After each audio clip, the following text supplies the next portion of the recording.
अब हाँ, अब जा रही होगी वॉइस मेरी, है ना? अब मेरी वॉइस जा रही होगी आप तक। अब जरा क्लियर कर दो कोई कमेंट करके कि अब मेरी आवाज प्रॉपर जा रही है या नहीं जा रही है आप तक। क्या अब मेरी वॉइस जा रही है? अच्छा, ठीक है, ठीक है, ठीक है। हाँ हाँ, ठीक ठीक ठीक।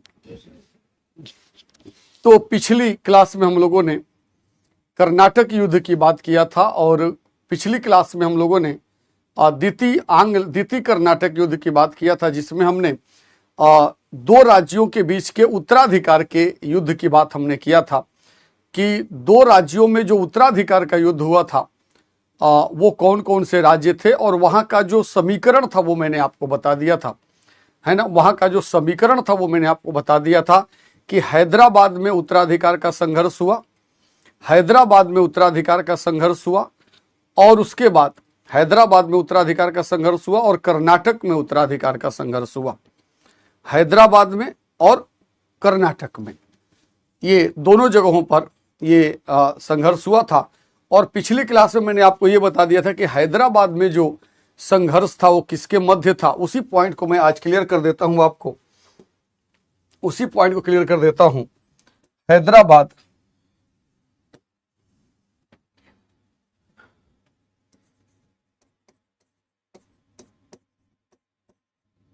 हैदराबाद में जो संघर्ष था वो था नासिर जंग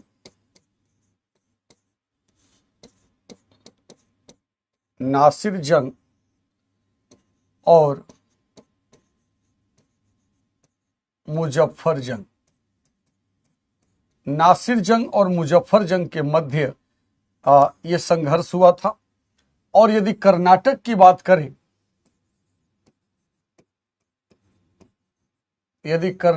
बात करें, तो कर्नाटक के अंतर्गत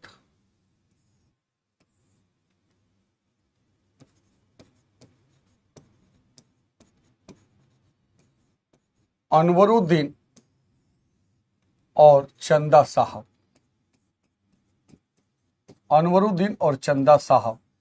के मध्य संघर्ष था। दो राज्यों में उत्तराधिकार का संघर्ष था, नासिर जंग और मुजफ्फर जंग हैदराबाद में, और कर्नाटक में अनवरुद्दीन और चंदा साहब के बीच था। अब आप देखना कि नासिर जंग का पक्ष किसने लिया।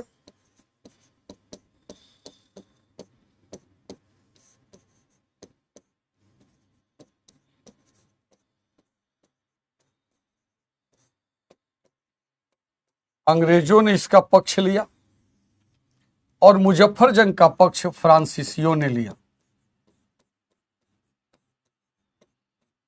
फ्रांसीसियों ने पक्ष लिया। तो क्योंकि ये राज्यों के बीच में जो उत्तराधिकार का युद्ध था ना, जो उत्तराधिकार का युद्ध था, है ना, अनवरुद्दीन, तो वो दो के बीच में था, नासिर जंग मुजफ्फर जंग। मैंने आपसे कहा था कि इन युद्धों में हुआ क्या था। इन युद्धों में दरअसल ब्रिटिश कंपनी और फ्रेंच कंपनी भी इन्वॉल्व थी। तो किसी का पक्ष ब्रिटिश कंपनी ले रही थी और किसी का पक्ष फ्रेंच कंपनी ले रही थी। किसी का पक्ष ब्रिटिश कंपनी, किसी का पक्ष फ्रेंच कंपनी। वही मैं बता रहा हूं कि अंग्रेजों ने इसका पक्ष लिया था, किसका? नासिर जंग का। नासिर जंग का पक्ष अंग्रेजों ने लिया था, जबकि फ्रांसीसियों ने मुजफ्फर जंग का पक्ष लिया। और यहां वाले मामले में चंदा साहब, इसका पक्ष फ्रांसीसियों ने लिया।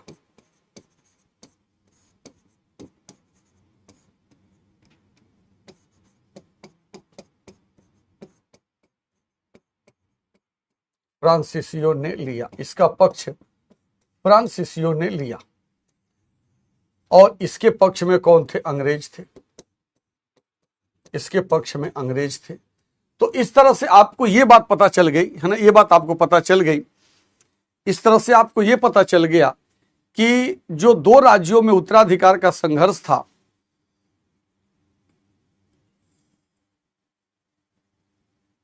तो आप देखें ना, यहां पर जो पॉइंट मैंने यहां पर लिया ना, उसको मैंने लिया कि हैदराबाद में नासिर जंग और मुजफ्फर जंग के बीच में युद्ध हुआ था, और जो कर्नाटक था इसमें अनवरुद्दीन और चंदा साहब के मध्य संघर्ष हुआ। किसका पक्ष किसके द्वारा लिया गया, ये भी बात बता दी है।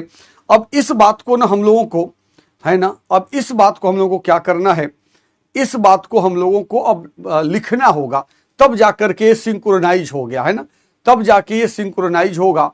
तो अब इस पॉइंट को आप देखना। हाँ, तो अब हम लोग इस पॉइंट को, मैंने पिछली क्लास में भी एक चार्ट बना दिया था जिसमें सारी बातें क्लियर कर दिया था, और आज भी मैंने आपको बता दिया कि 2 राज्यों में जो उत्तराधिकार का संघर्ष हुआ उसमें किसके साथ अंग्रेज थे और किसके साथ अंग्रेज थे और किसके साथ फ्रांसीसी थे। ये हो गया ना। अब आप लिख लो, अब मैं बोल के लिखा देता हूं, पूरी कहानी को आपको क्लियर कर देता हूं कि पूरा जो संदर्भ है, पूरी जो कहानी है वो क्या है, वो आपका क्लियर हो जाएगा। तो लिखना, आप लिखना हैदराबाद में उत्तराधिकार का संघर्ष, हैदराबाद में उत्तराधिकार का संघर्ष नासिर जंग और मुजफ्फर जंग के मध्य हुआ। हैदराबाद में उत्तराधिकार का संघर्ष नासिर जंग और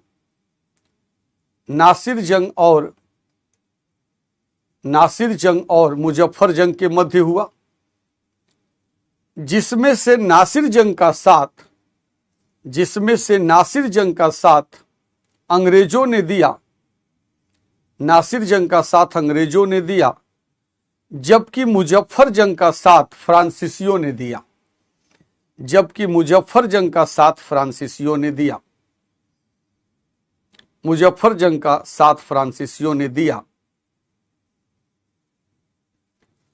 और अंततः नासिर जंग पराजित हुआ, और अंततः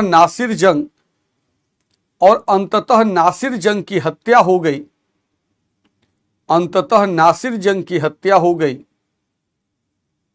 और मुजफ्फर जंग,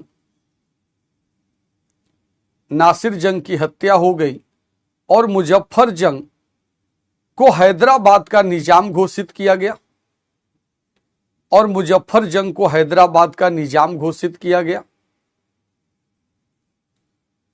और मुजफ्फर जंग को हैदराबाद का निजाम घोषित किया गया। किंतु रास्ते में ही मुजफ्फर जंग की भी हत्या हो गई। किंतु रास्ते में ही मुजफ्फर जंग की भी हत्या हो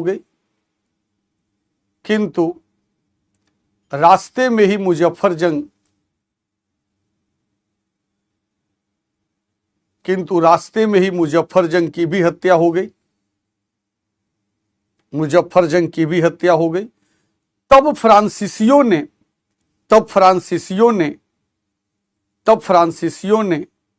सलाबत जंग को हैदराबाद का निजाम बनाया। तब फ्रांसीसियों ने सलाबत जंग को हैदराबाद का निजाम बनाया। तब फ्रांसीसियों ने सलाबत जंग को हैदराबाद का निजाम बनाया।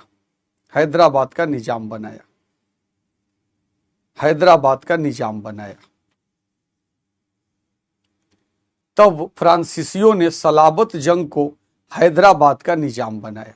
लाइन चेंज कर दो, पैराग्राफ चेंज कर दो।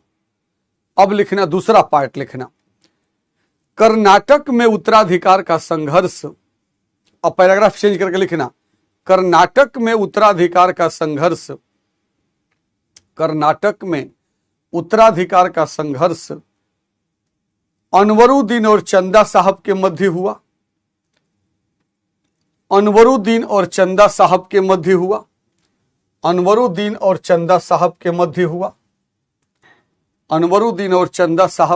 हुआ, जिसमें अनवरुद्दीन की हत्या हो गई। अनवरुद्दीन और चंदा साहब के मध्य हुआ, जिसमें अनवरुद्दीन की हत्या हो गई। स्लो तो बोल रहा हूं भाई, अब सौ के थोड़े ना बोलेंगे, सौ के बोलेंगे, तुम लोग सौ के लिखोगे तो थोड़े ना ये कोर्स पूरा हो पाएगा, है ना। एकदम आराम से तो बोल रहा हूं। अब इतना भी नहीं लिखोगे तो एग्जाम में कैसे लिखोगे, है ना। तो आप देखना यहां पे क्या बोला कि अनवरुद्दीन और चंदा साहब के मध्य हुआ। अनवरुद्दीन और चंदा साहब के मध्य हुआ। इस संघर्ष में अनवरुद्दीन की हत्या हो गई। इस संघर्ष में अनवरुद्दीन की हत्या हो गई। इस संघर्ष में अनवरुद्दीन की हत्या हो गई और चंदा साहब को फ्रांसीसियों ने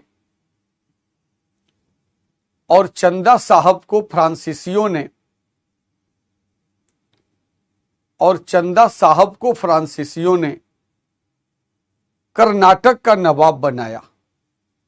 और चंदा साहब को फ्रांसीसियों ने कर्नाटक का नवाब बनाया। और चंदा साहब को फ्रांसीसियों ने कर्नाटक का नवाब बनाया।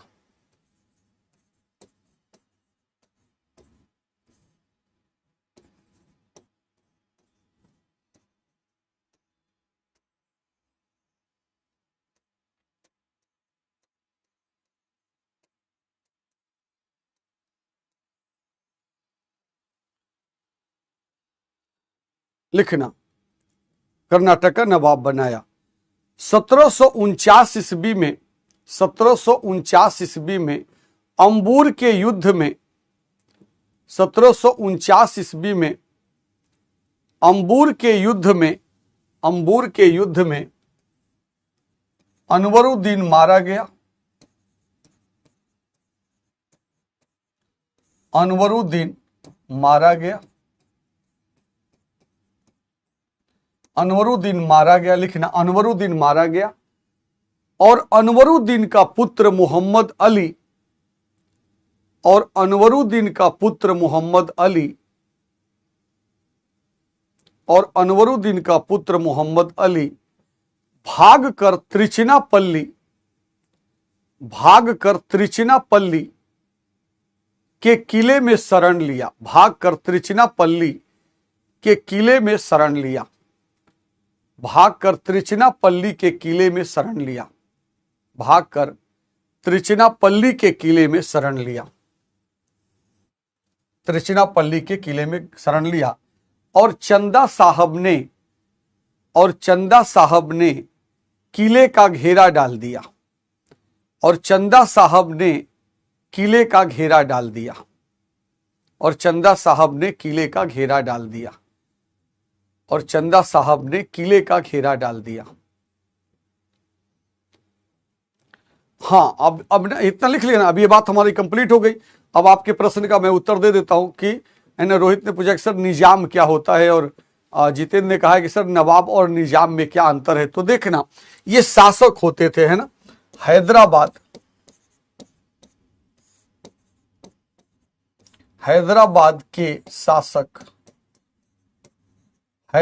के शासक को निजाम कहा जाता था।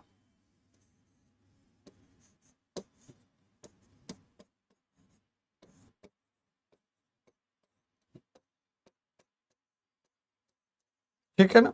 हैदराबाद के शासक को निजाम कहा जाता था। और वहीं पे आप देखना, कर्नाटक, बंगाल, अवध, है ना। कर्नाटक, बंगाल और अवध। देखना, कर्नाटक, बंगाल, अवध, इन राज्यों के इनके शासकों को या इनके शासक को नवाब कहा जाता था।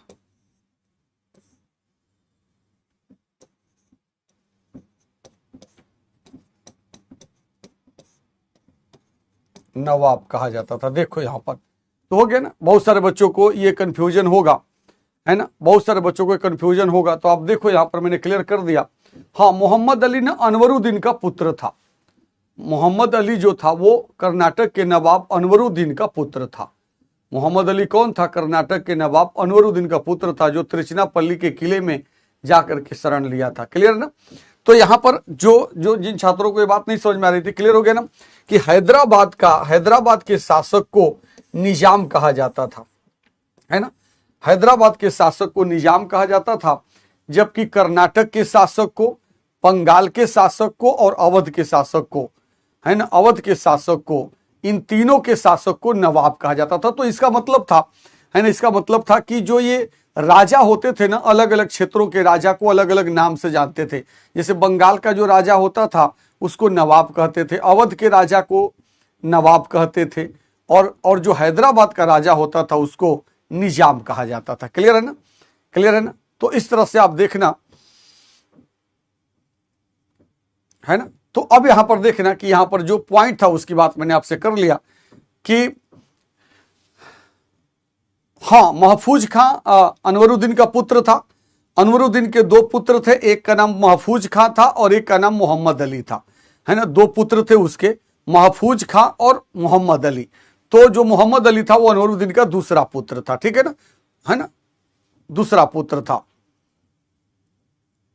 ठीक है ना। तो इस तरह से आप देखना कि यहां पर जो पॉइंट मैंने बताया कि भाई हैदराबाद का जो शासक, कोई भी हैदराबाद में कोई भी शासक हुआ तो उसको निजाम कहा जाता था, है ना, निजाम कहा जाता था। और जो कर्नाटक का शासक होता था, जो बंगाल का शासक होता था, जो अवध का शासक होता था, उसको नवाब कहते थे। इसीलिए आपने देखा कि अनवरुद्दीन को मैंने क्या लिखा है, अनवरुद्दीन नवाब था। कर्नाटक का नवाब हम बार बार बोल रहे हैं, क्यों? क्योंकि कर्नाटक का जो शासक होता था उसको नवाब कहते थे और हैदराबाद का जो शासक होता था उसको निजाम कहते थे, ठीक है ना।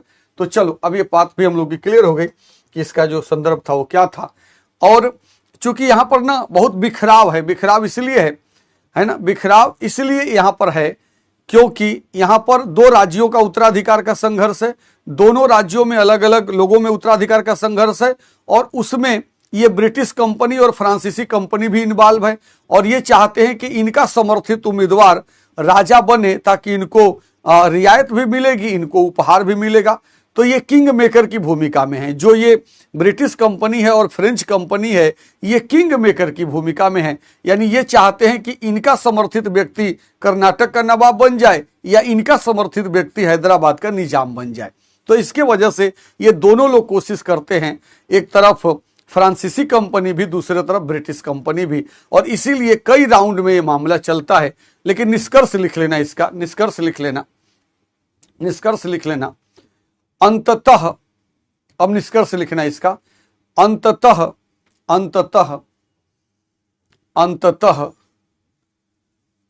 1754 ईस्वी में, अंततः 1754 ईस्वी में, अंततः 1754 ईस्वी में फ्रांसीसी कंपनी के, अंत पूरा कर लो इसको, फिर मैं बताता हूं कैसे प्रश्न आता है। इसको पहले आप लिख लें इसको, फिर मैं बताता हूं कि कैसा प्रश्न आता है। लेकिन अंततः 1754 ईस्वी में, 1754 ईस्वी में फ्रांसीसी कंपनी के गवर्नर डुप्ले को, फ्रांसीसी कंपनी के गवर्नर डुप्ले को, फ्रांसीसी कंपनी के गवर्नर डुप्ले को फ्रांस की सरकार ने वापस बुला लिया, फ्रांस की सरकार ने वापस बुला लिया, फ्रांस की सरकार ने वापस बुला लिया, और उसकी जगह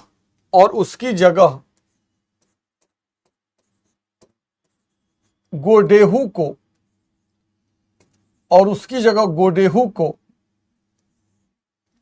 गोडेहू को फ्रेंच कंपनी का गवर्नर बनाकर भारत भेजा।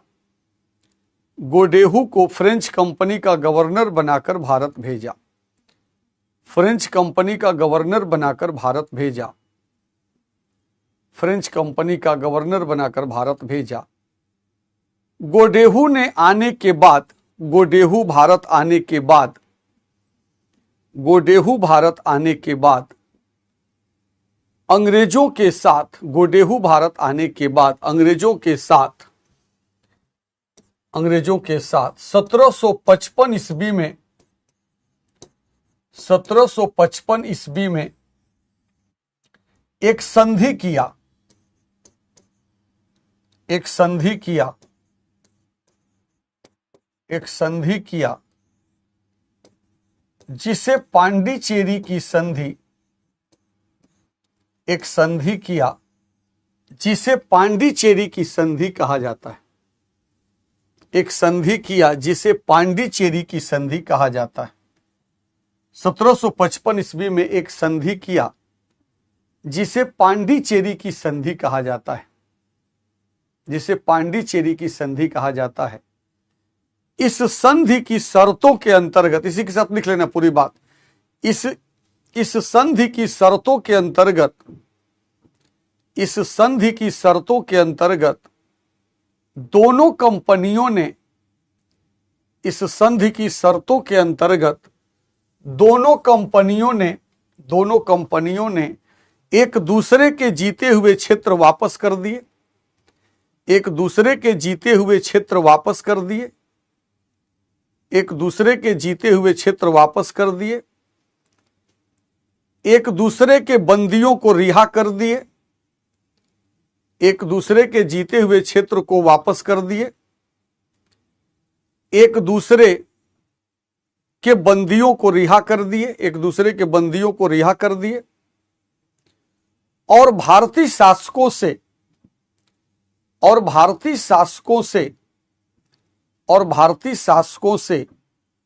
कोई भी उपहार या उपाधि, और भारतीय शासकों से कोई भी उपहार या उपाधि नहीं लेंगे, भारतीय शासकों से कोई भी उपहार या उपाधि नहीं लेंगे, यह निर्धारित किया गया। नहीं लेंगे यह निर्धारित किया गया।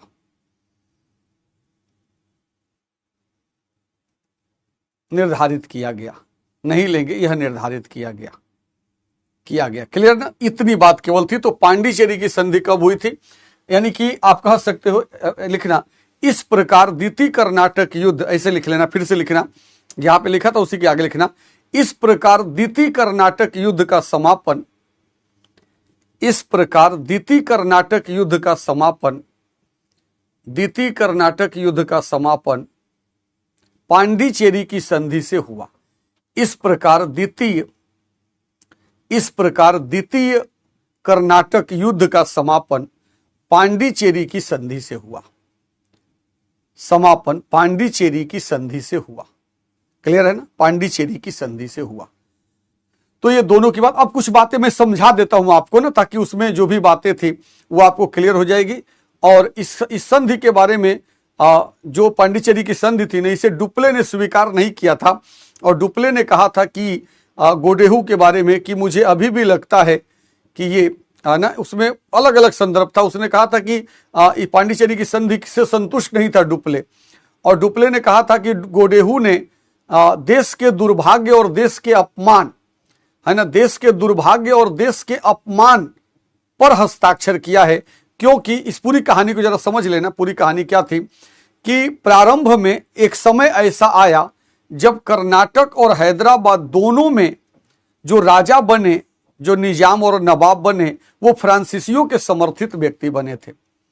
लेकिन बाद के समय में हैदराबाद में तो फ्रांसीसियों का समर्थित व्यक्ति ही निजाम रहेगा, लेकिन बाद के समय में कर्नाटक में चंदा साहब की हत्या हो गई और मोहम्मद अली जो अनवरुद्दीन का पुत्र था वो कर्नाटक का नवाब बना। इसका मतलब कि जब द्वितीय कर्नाटक युद्ध का समापन पांडिचेरी की संधि से हुई तो उस समय की स्थिति क्या थी? उस समय हैदराबाद पर फ्रांसीसियों का प्रभाव था, लेकिन कर्नाटक पर अंग्रेजों का प्रभाव हो गया, क्योंकि चंदा साहब की हत्या हो गई और अनवरुद्दीन का पुत्र मोहम्मद अली जो त्रिचिनापल्ली के किले में कैद था, उसको अंग्रेजों ने बाहर निकाला और वहीं पर चंदा साहब की हत्या करने के बाद मोहम्मद अली को कर्नाटक का नवाब बनाया। यानी आप ये सोचो कि द्वितीय कर्नाटक युद्ध के समापन पर क्या हुआ था, तो दोनों पक्ष में एक एक राज्य दोनों के पक्ष में थे। हैदराबाद में सलाबत जंग फ्रांसीसियों का समर्थित निजाम था, जबकि कर्नाटक में चंदा साहब की जगह मोहम्मद अली नवाब बन गया। किसके समर्थन से? अंग्रेजों के समर्थन से। तो ये बात को ध्यान रखना कि द्वितीय कर्नाटक युद्ध की समाप्ति के समय कर्नाटक और हैदराबाद में किसके समर्थित राजा थे? तो हैदराबाद में फ्रांसीसियों का समर्थित और कर्नाटक में अंग्रेजों का समर्थित। ये पॉइंट उसके अंतर्गत था।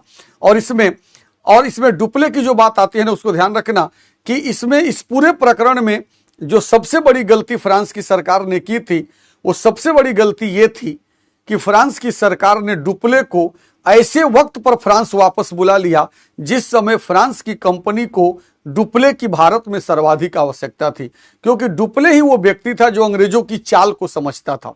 ध्यान देना शब्द पे, डुप्ले एक ऐसा व्यक्ति था जो अंग्रेजों की चाल को समझता था, और इसीलिए आपने देखा कि डुप्ले ने प्रथम कर्नाटक युद्ध में किस तरह से अंग्रेजों को डिफीट किया था, किस तरह से मद्रास पर अधिकार कर लिया था, और उसने कर्नाटक के नवाब अनवरुद्दीन के पुत्र महफूज खां की सेना को भी पराजित करवा दिया था। तो डुप्ले एक ऐसा व्यक्ति था जो फ्रांसीसी कंपनी को बचा सकता था, आगे बढ़ा सकता था, लेकिन फ्रांस की सरकार ने 54 में डुप्ले को वापस बुला लिया। उसके बाद गोडेहू को भेजा गया, और गोडेहू आते ही क्या किया, गोडेहू आते ही सब गुड़ गोबर कर दिया। गोडेहू भारत आते ही क्या किया, सब गुड़ गोबर कर दिया। तो जितनी उपलब्धियां डुप्ले ने हासिल की थी वो सब खत्म हो गई। इसीलिए पांडिचेरी की संधि के बाद डुप्ले ने झल्ला करके कहा था कि गोडेहू ने ये जो संधि की थी, गोडेहू ने अपने देश के सम्मान के खिलाफ ये संधि किया है, फ्रांस के अपने देश के सम्मान और गरिमा के खिलाफ ये संधि किया है। ये उसने पांडिचेरी की संधि के बारे में कहा था, क्योंकि डुप्ले के जाने से पहले फ्रांसीसियों की स्थिति मजबूत थी, लेकिन डुप्ले के जाने के बाद फ्रांसीसियों की स्थिति कमजोर हो गई, क्योंकि डुप्ले जैसा योग्य व्यक्ति अब फ्रांसीसी कंपनी को दूसरा नहीं मिला। और यही कारण है कि आगे चल करके फ्रांसीसी कंपनी खत्म हो जाएगी, फ्रांसीसी कंपनी समाप्त हो जाएगी। इसीलिए आप देखोगे ना कि हाँ, अपने नाम के अनुसार ही काम किया। तो गोडेहू भारत आके सब गुड़ गोबर कर दिया, और डुप्ले ने जो भी उपलब्धियां हासिल किया था सब खत्म कर दिया, सब नष्ट कर दिया। और पांडिचेरी की संधि से दोनों ने एक दूसरे के जीते हुए क्षेत्र को वापस कर दिया, और इस तरह से एक तरह से कह सकते हो कि बराबरी पे जाकर के मामला खत्म हो गया, बराबरी पे जाके मामला खत्म हो गया। तो ये था जो पॉइंट मैंने आपको बता दिया कि भाई द्वितीय कर्नाटक युद्ध का जो मामला था वो क्या था, उसको क्लियर कर दिया। अब इसके बाद जरा देख लो तृतीय कर्नाटक युद्ध।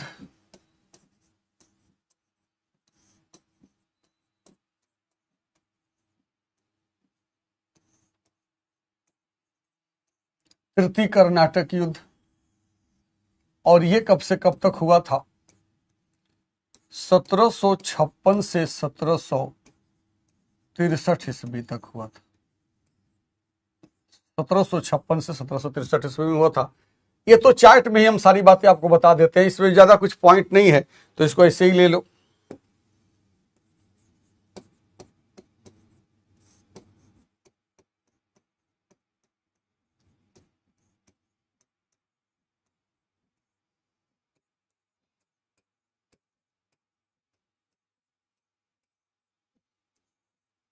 यूरोप में होने वाली सप्तवर्षीय, यूरोप में होने वाली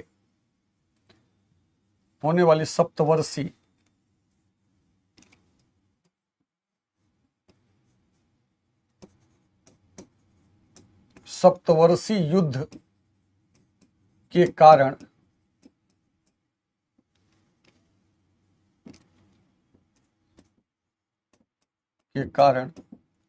भारत में यह युद्ध प्रारंभ हुआ।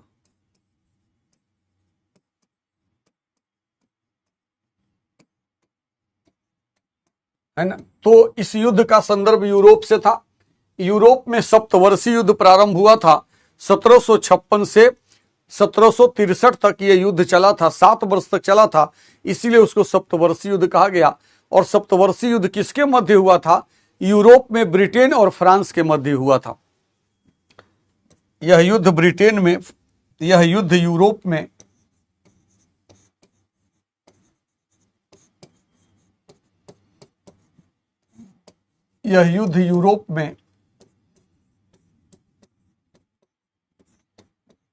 ब्रिटेन एवं फ्रांस के मध्य हुआ था। देखना यह युद्ध यूरोप में ब्रिटेन और फ्रांस के मध्य हुआ था, ब्रिटेन एवं फ्रांस के मध्य हुआ था। देखना यह युद्ध यूरोप में ब्रिटेन एवं फ्रांस के मध्य हुआ था। तो ये पॉइंट को ध्यान रखना कि ये सप्तवर्षीय युद्ध, और यहां पर इसके अंतर्गत जो सबसे महत्वपूर्ण बात है, क्योंकि उसमें ज्यादा है ना, चूंकि होता क्या ना कि ऑफलाइन की क्लास होती है ना, तो उसमें आप सामने होते हो ना, तो चीजों को समझाना थोड़ा आसान होता है। तो यहां पर तो ये होता नहीं, आप सामने होते नहीं हो, तो इसलिए पता भी नहीं चलता कि किसके समझ में आ रहा है नहीं आ रहा है।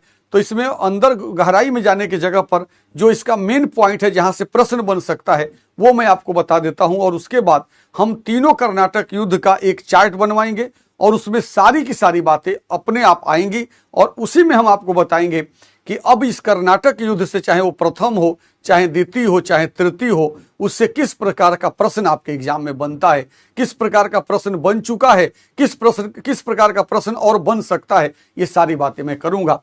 तो तृतीय कर्नाटक युद्ध के अंतर्गत जो सबसे महत्वपूर्ण युद्ध हुआ था वो क्या था? वांडियावास का युद्ध। वांडियावास का युद्ध। और ये वांडियावास का युद्ध कब हुआ था? ये वांडियावास का युद्ध 22 जनवरी 1760 ईस्वी को हुआ था। 22 जनवरी 1760 ईस्वी को हुआ था। किसके बीच हुआ था? अंग्रेज एवं फ्रांसीसियों के मध्य हुआ था।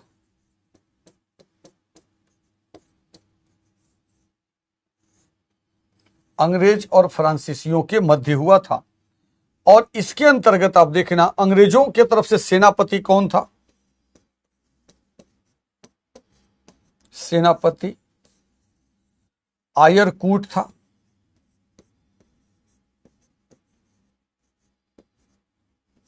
आयरकूट था। और फ्रांसीसियों के तरफ से सेनापति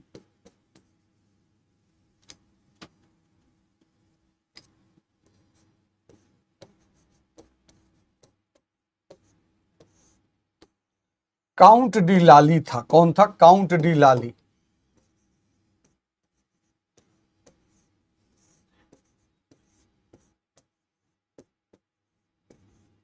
काउंट डी लाली। देखना, दोनों तरफ से जो सेनापति थे, सेनापति को लेकर प्रश्न बनता है तो अंग्रेजों के तरफ से सेनापति आयरकूट था और फ्रांसीसियों के तरफ से सेनापति काउंट डी लाली था, क्योंकि गोडेहू के बाद काउंट डी लाली को फ्रांसीसी कंपनी का गवर्नर बना के भेजा गया था, है ना, गवर्नर बना के भेजा गया था। नहीं, ये टॉपिक मेंस में नहीं आता है, ये पूरा यूरोपीय कंपनियों का, है ना, पूरा यूरोपीय कंपनियों का आगमन से मेंस का क्वेश्चन नहीं आता है, केवल पीटी का क्वेश्चन आता है। लेकिन अभी इसके बाद जब हम बंगाल का इतिहास पढ़ेंगे ना, तो बंगाल के इतिहास से मेंस के भी क्वेश्चन आते हैं और पीटी के भी क्वेश्चन आते हैं। जिस टॉपिक से मेंस का भी क्वेश्चन आएगा उसको मैं जरूर आपको बताऊंगा कि इस टॉपिक से मेंस का भी प्रश्न आता है और पीटी का भी आता है, और जिस टॉपिक से केवल पीटी का प्रश्न आता है उसको भी बताऊंगा कि किस टॉपिक से केवल पीटी का प्रश्न आता है। ठीक है ना? तो चल, यहां से यूरोपीय कंपनियों का जो आगमन है ना, यूरोपीय कंपनियों का जो आगमन है उससे पीटी का ही प्रश्न आता है, मेंस का प्रश्न नहीं आता। तो 1760 में युद्ध हुआ था। इसमें अंग्रेजों की तरफ से नेतृत्व किसने किया था? आयरकूट। और फ्रांसीसियों की तरफ से किसने किया था? काउंट डी लाली ने किया था। और यह इस युद्ध में किसकी विजय मिली थी? इस युद्ध में फ्रांसीसी निर्णायक रूप से पराजित हुए। निर्णायक रूप से पराजित हुए।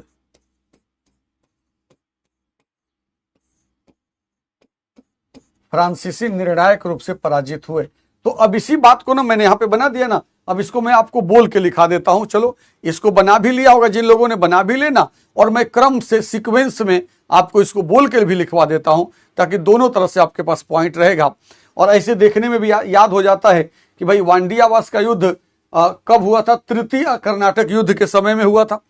तृतीय कर्नाटक युद्ध के समय में वांडियावास का युद्ध हुआ था। कब हुआ था? 22 जनवरी 1760 को हुआ था। किनके बीच में हुआ था? ब्रिटिश कंपनी और फ्रांसीसी कंपनी के बीच में हुआ था। ब्रिटिश कंपनी और फ्रांसीसी कंपनी के बीच में हुआ था। ब्रिटिश कंपनी का नेतृत्व किसने किया था? आयरकूट ने किया था। और फ्रांसीसी कंपनी का नेतृत्व किसने किया था? काउंट डी लाली ने किया था, है ना, काउंट डी लाली ने किया था। काउंट डी लाली ने किया था। और इसके बाद आता है कि भाई कोई भी युद्ध होगा तो उसका रिजल्ट क्या हुआ, है ना, उसका रिजल्ट क्या हुआ? तो ये पांडिचेरी और तमिलनाडु के बीच का क्षेत्र था। हेमंत, ये पांडिचेरी और तमिलनाडु के बीच का जो क्षेत्र था, वहीं पर ये वांडियावास नामक स्थान पर युद्ध हुआ था। यानी कि ये युद्ध दक्षिण भारत में ही हुआ था, है ना, ये युद्ध दक्षिण भारत में ही हुआ था। पांडिचेरी और तमिलनाडु के मध्य के क्षेत्र में ये वांडियावास जगह था जहां पर ये युद्ध हुआ था, है ना। तो इस तरह से आप देखोगे कि यहां पर मैंने आपको ये बता दिया कि इस युद्ध का परिणाम क्या हुआ। इस युद्ध में फ्रांसीसी निर्णायक रूप से पराजित हुए और इस युद्ध ने ये तय कर दिया कि अब भारत के व्यापार पर किसकी मोनोपोली होगी, अंग्रेजों की होगी, और फ्रांसीसियों का खेल खत्म हो गया। इस बात को ध्यान से सुनना, मेरी बात को। 1759 में अंग्रेजों ने बेदरा के युद्ध में डचों का खेल खत्म कर दिया। 1759 में बेदरा के युद्ध में अंग्रेजों ने डचों का खेल खत्म कर दिया और 1760 के वांडियावास के युद्ध में अंग्रेजों ने फ्रांसीसियों का खेल खत्म कर दिया। तो ये दो युद्ध लगातार होगा। 1759 में बेदरा का युद्ध, जिससे डचों का काम खत्म हो गया, डच भारतीय व्यापार से बाहर हो गए, और जो वांडियावास का युद्ध हुआ, इससे फ्रांसीसी व्यापार से बाहर हो गए। तो क्लियर ना। तो इस तरह से इसी युद्ध के बाद और इसी के वजह से फ्रांसीसियों का अंत हो गया। अब केवल फ्रांसीसी भारत में राजनीतिक सत्ता स्थापित करने के बारे में नहीं सोच सकते थे। अब केवल फ्रांसीसी यदि फ्रांसीसी केवल चाहेंगे तो वो व्यापारी के रूप में केवल रह सकते हैं, लेकिन राजनीतिक सत्ता प्राप्त करने के बारे में नहीं सोचेंगे, क्योंकि वांडियावास के युद्ध में फ्रांसीसियों की निर्णायक पराजय हुई थी। आप कह सकते हो कि बुरी तरह से पराजय हुई थी, और इसी युद्ध ने यह तय कर दिया कि अब भारत पर आगे किसका प्रभाव बढ़ने वाला है, तो ब्रिटिश ईस्ट इंडिया कंपनी का प्रभाव बढ़ने वाला है। और किसका प्रभाव खत्म हो गया, तो फ्रेंच ईस्ट इंडिया कंपनी का प्रभाव खत्म हो गया। क्लियर। तो ये पॉइंट देखो कि तृतीय कर्नाटक युद्ध के अंतर्गत जो सबसे महत्वपूर्ण युद्ध हुआ था वो वांडियावास का युद्ध था। तीनों कर्नाटक युद्ध में पूरी तरह से हार गए, है ना। आप कहो बुरी तरह से हार गए, यानी कि अब वापसी की कोई गुंजाइश नहीं रह गई। तो इस तरह से आप देखोगे कि तीनों कर्नाटक युद्ध में तीन महत्वपूर्ण युद्ध हुए थे। तीनों कर्नाटक युद्ध में तीन महत्वपूर्ण युद्ध हुए थे, और उन सभी को मैं आप बनाऊंगा। अब यहां पर क्या आपको करनी है, अब यहां पे और क्या करना है आपको, संधि के बारे में लिखनी है कि तृतीय कर्नाटक युद्ध का समापन किस संधि से हुआ, है ना। तृतीय कर्नाटक युद्ध का समापन किस संधि से हुआ। अब ये वाला पॉइंट यहां पर आएगा, देखना।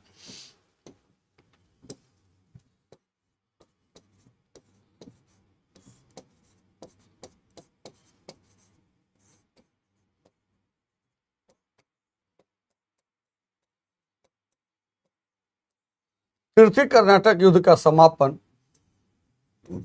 1763 ईस्वी में पेरिस की संधि से हुआ।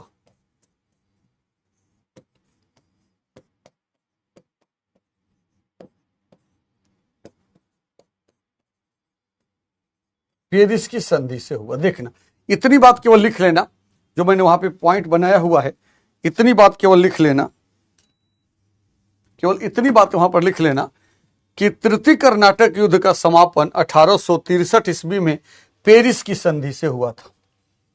1863 ईस्वी में पेरिस की संधि से हुआ था, ठीक है ना। तो तृतीय कर्नाटक युद्ध का समापन 1863 ईस्वी में पेरिस की संधि से हुआ था। पेरिस की संधि से हुआ था, लिख लेना। मैं बोल देता हूं इसको, इसमें जो शर्तें थी उसको भी लिख लेते हैं। लिखना सभी लोग लिखना, जरा लिखना। तृतीय कर्नाटक युद्ध, लिखना। तृतीय कर्नाटक युद्ध का समापन 1763 ईस्वी में पेरिस की संधि से हुआ।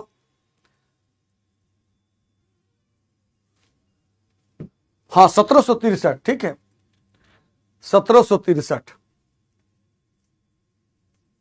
ठीक है ना, 1763, क्योंकि 1756 से 1763 के मध्य युद्ध हुआ था, और जो पेरिस की संधि हुई थी वो 1763 ईस्वी में। लिखना, पेरिस की संधि से हुआ।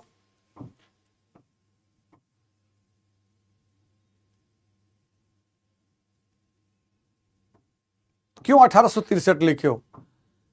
1863 पेरिस की संधि जो हुई थी वो तृतीय कर्नाटक युद्ध के समाप्ति पर हुई थी। तो तृतीय कर्नाटक युद्ध की समाप्ति 1763 में हुई थी, और 1763 में पेरिस की संधि हुई थी। तो यही तो बात मैंने यहाँ पर लिखा है कि तृतीय कर्नाटक युद्ध का समापन 1763 में पेरिस में, मतलब युद्ध समाप्त होने के 100 साल के बाद संधि होगी क्या?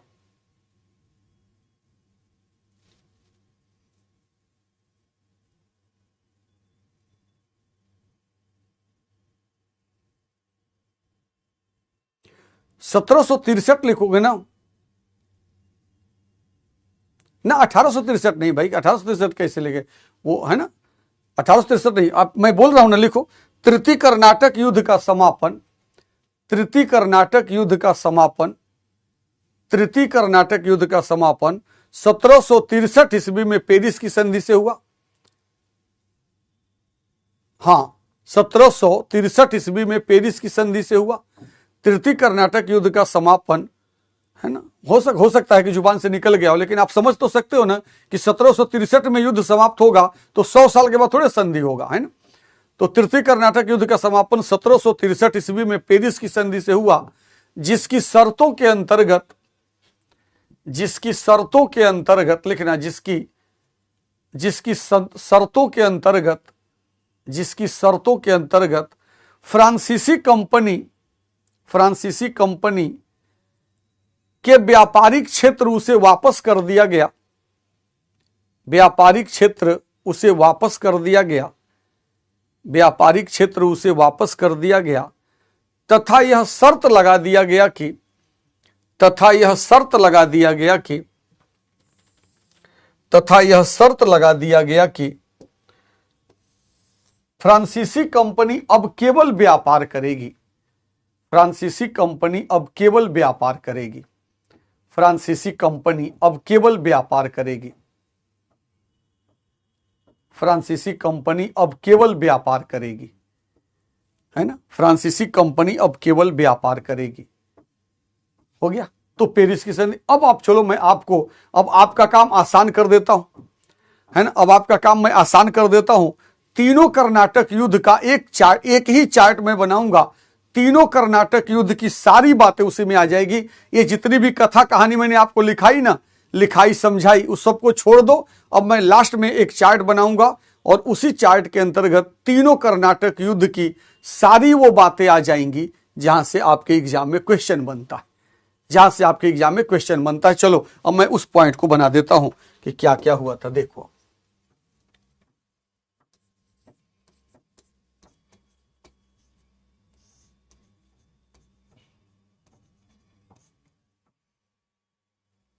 कर्नाटक युद्ध देखना, यहां पर मैं क्रम बना रहा हूं।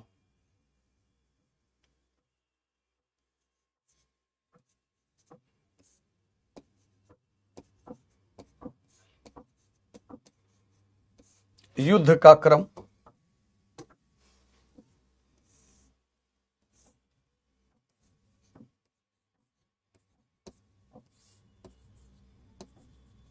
प्रमुख युद्ध,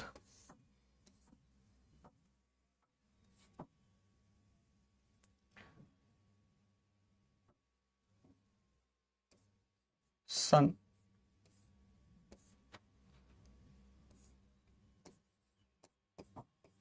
कारण,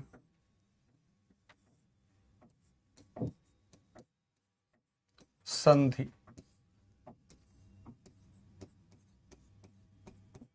परिणाम।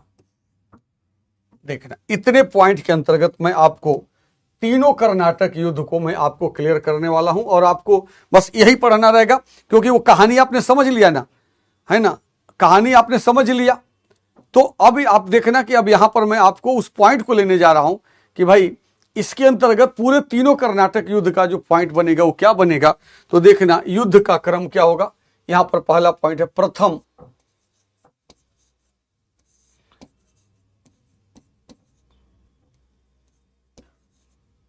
प्रथम कर्नाटक युद्ध। कब से कब तक? 1745 या 46, कोई भी शब्द ले सकते हो। 1745 से 1748, 1745 से 1748। देखना, तीनों खंड के अंतर्गत हम इस पॉइंट को लेने जा रहे हैं और आपको तीनों के अंतर्गत ये बिंदु मिलेगा। तो कब से कब तक हुआ था, ये हो गया प्रथम प्रमुख युद्ध, यानी कि हर कर्नाटक युद्ध में एक प्रमुख युद्ध होगा। तो इसमें जो प्रमुख युद्ध हुआ था वो कौन सा युद्ध हुआ था? सेंट टोमे का युद्ध या अड्यार का युद्ध। देखना, सेंट टोमे का युद्ध या अड्यार का युद्ध, सेंट टोमे का युद्ध या अड्यार का युद्ध, या अड्यार का युद्ध। और ये कब हुआ था? 1748 ईस्वी में हुआ था। 1748 ईस्वी में ये युद्ध हुआ था, सेंट टोमे का युद्ध या अड्यार का युद्ध। कारण क्या था इस युद्ध का? प्रथम कर्नाटक युद्ध का कारण क्या था? ऑस्ट्रिया में होने वाला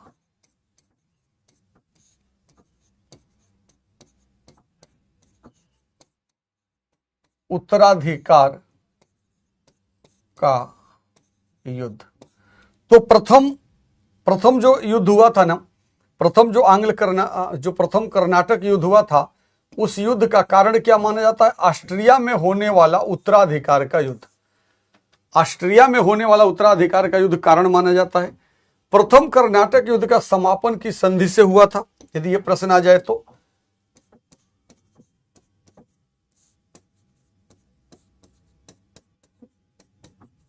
एक्स्ला-शॉपेल या एला-शॉपेल की संधि। और यह संधि कब हुई थी? 1748 ईस्वी। संधि जब हुई थी ना, संधि का जो वर्ष है वो भी ले लेना है कि भाई संधि का जो वर्ष था वो क्या था, वो भी क्लियर हो जाएगा। तो यहां पर आप देखो कि यहां पे संधि का वर्ष भी ले लिया, कब हुआ था? एक्स्ला-शॉपेल की संधि से, एक्स्ला-शॉपेल या एला-शॉपेल दोनों नाम देता है, तो वो ले लिया कि एक्स्ला-शॉपेल या एला-शॉपेल की संधि से हुआ था। और परिणाम की बात करेंगे तो यहां पर क्या हुआ था? परिणाम के अंतर्गत क्या हुआ? यहां पर भारतीय शासकों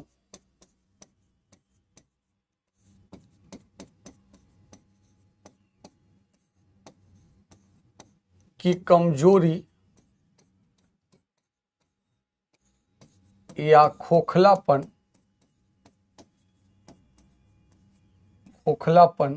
उजागर हो गया। देखो, खोखलापन उजागर हो गया।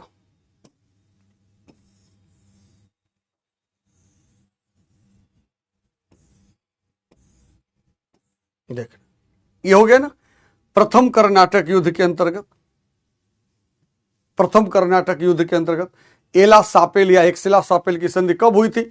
देखो, सारी की सारी बातें जितना आपने पढ़ा था ना प्रथम कर्नाटक युद्ध में, उसमें से जितने प्रश्न बनेंगे ना, इसी में से बनेंगे। जो आपके सामने दिख रहा है उसी में से बनेंगे। और इसके बाद जरा देख लेना, दूसरा पॉइंट ले लो ना,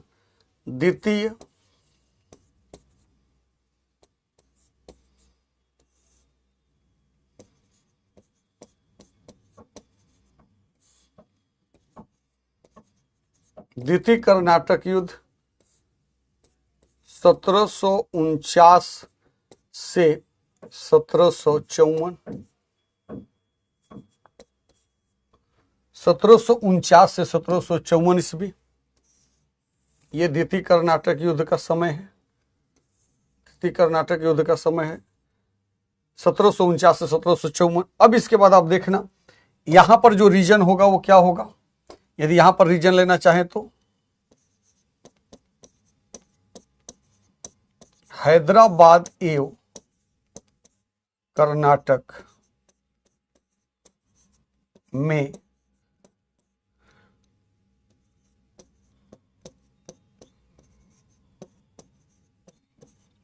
उत्तराधिकार का युद्ध। हैदराबाद और कर्नाटक में उत्तराधिकार का युद्ध, इसके वजह से यह द्वितीय कर्नाटक युद्ध हुआ था। हैदराबाद एवं कर्नाटक में उत्तराधिकार का युद्ध। अच्छा, ये तो है ना, ये तो कारण वाला बात थी ना। रुक जाओ एक सेकेंड, ये तो इसमें तो हमको प्रमुख युद्ध बताना है ना, कारण वाले सेगमेंट में उसको बताते हैं। देखना, ये तो हो गया, ये प्रमुख युद्ध वाला कॉलम है ना। तो प्रमुख युद्ध वाले कॉलम में हमें क्या बताना है? प्रमुख युद्ध वाले कॉलम में बताना है इसमें कौन सा युद्ध हुआ था? अंबुर का युद्ध।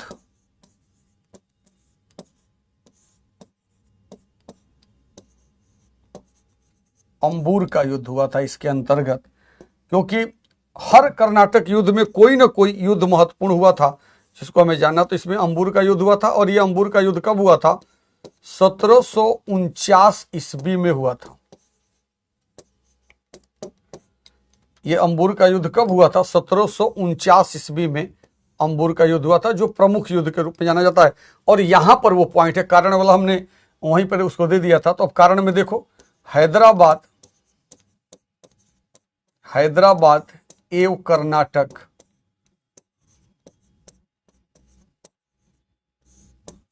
में उत्तराधिकार का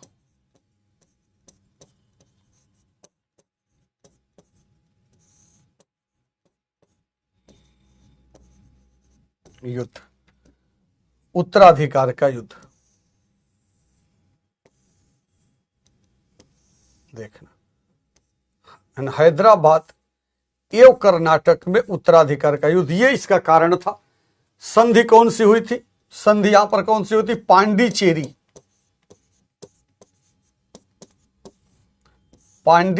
की संधि।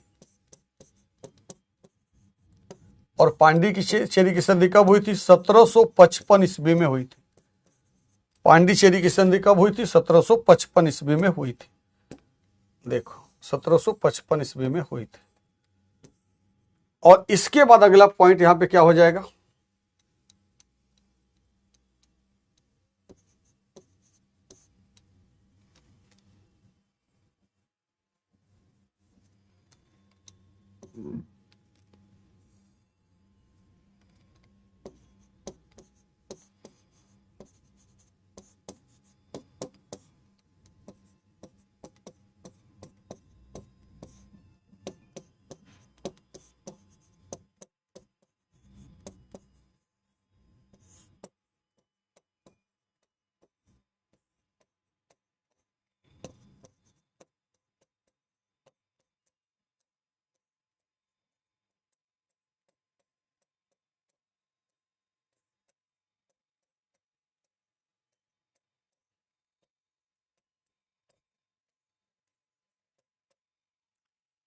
है ना। अब यहां पर जो मैंने पॉइंट लिखा उसको देख लो। इस युद्ध में अंग्रेज एवं फ्रांसीसी बराबरी पर रहे, क्योंकि बराबरी पर रहे, किंतु अंग्रेजों का पलड़ा भारी था, है ना। अंग्रेजों का पलड़ा भारी था कि इस युद्ध का जो समापन हुआ था, हाँ ठीक है ना।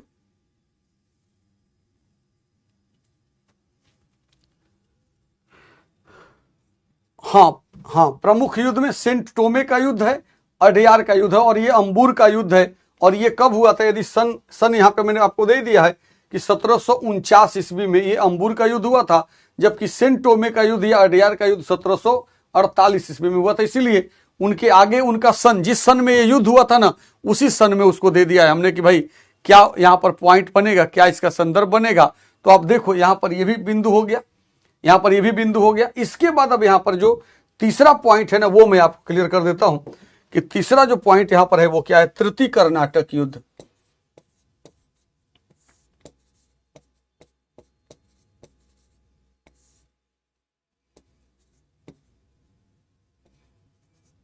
तृतीय कर्नाटक युद्ध, और ये कब से कब तक चलेगा? 1756 से 1763 ईस्वी। जो तृतीय कर्नाटक युद्ध है वो कब से कब तक चलेगा? तो 1756 से 1763 ईस्वी। देखो, 1756 से 1763 ईस्वी तक चलेगा। इसमें जो सबसे प्रमुख युद्ध हुआ था वो क्या था?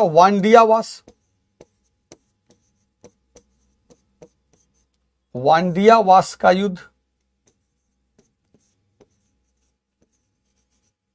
इसमें जो सबसे प्रमुख युद्ध हुआ था तृतीय में, वो कौन सा युद्ध था? वांडियावास का युद्ध था।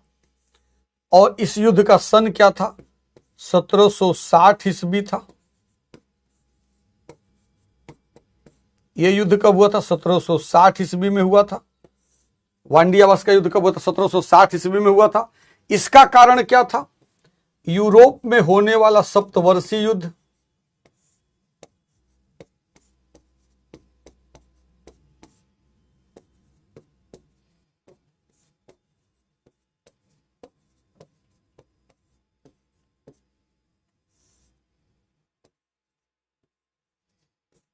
तो तृतीय कर्नाटक युद्ध का जो कारण था वो था यूरोप में होने वाला सप्तवर्षीय युद्ध। देखो, तो यूरोप में सप्तवर्षीय युद्ध शुरू हुआ और उसी का परिणाम भारत में भी ये दोनों कंपनियां आपस में लड़ने लगी। तो यहां पर कारण जो था वो यूरोप में होने वाला सप्तवर्षीय युद्ध था। और अब इसका समापन जिस संधि से हुआ था उसका नाम क्या था? पेरिस की संधि। पेरिस की संधि, देखना, पेरिस की संधि। अब ये कब हुआ था पेरिस की संधि? 1763 ईस्वी में हुआ था।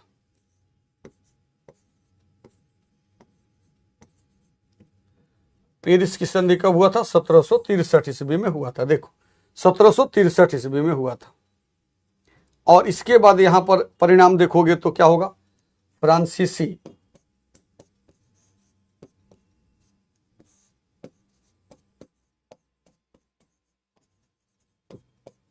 प्रतिस्पर्धा से बाहर हो गए।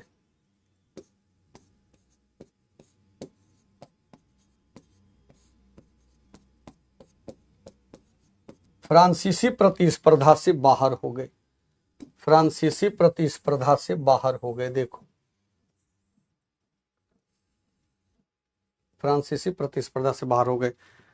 अब जितने पॉइंट हमने आपको बताए ना तीनों के अंतर्गत, देखो मैंने क्या बोला था आपसे? हाँ, अर्काट पे वो तो उसने किया था ना, वो उसको आप नोट्स में थोड़े शामिल करोगे। उस पॉइंट को नोट्स में शामिल करोगे तो नोट्स बहुत बड़ा होगा, किताब से ज्यादा हो जाएगा। तो इसके वजह से आपको उन चीजों को जानना है जहां से प्रश्न बनता है ना, जहां से प्रश्न बनता है उन चीजों को आपको जानना है। आप देखो, तीनों कर्नाटक युद्ध में आप इसको ध्यान से बना लो और आप निकाल करके घटना चक्र उठा करके देखना।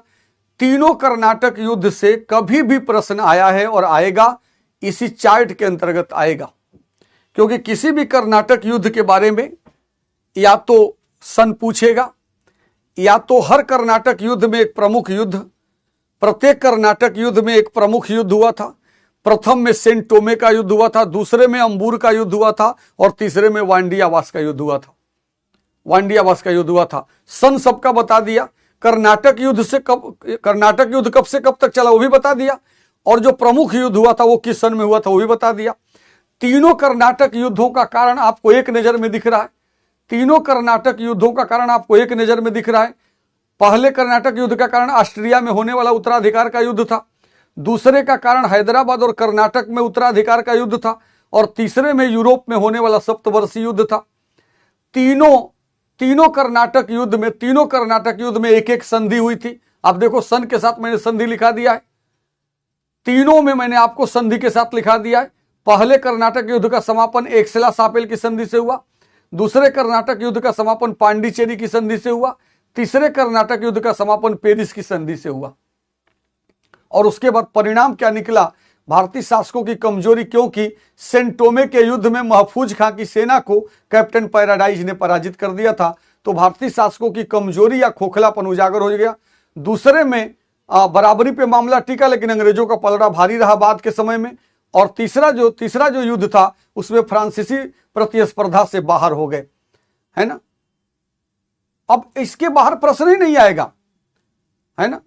हाँ, वहां पे ना अलग अलग जगहों पे पॉइंट आता है ना। अलग अलग पुस्तकों में कहीं पे अंबूर का युद्ध लिखता है, कहीं पे अंबर का युद्ध लिखता है, एक दो जगहों पे अंबर भी लिखता है। लेकिन ज्यादातर पुस्तकों में यदि 5 पुस्तक पढ़ोगे तो उसमें 4 पुस्तकों में अंबूर का युद्ध लिखता है और एक दो जगहों पे अंबर का युद्ध लिखता है। तो उसको आप अंबूर के युद्ध को हम अंबर भी लिख सकते हो, अंबर का युद्ध, है ना, अंबर का युद्ध भी कह सकते हो। लेकिन ज्यादातर जगहों पे जो है वो अंबूर का युद्ध लिखा है।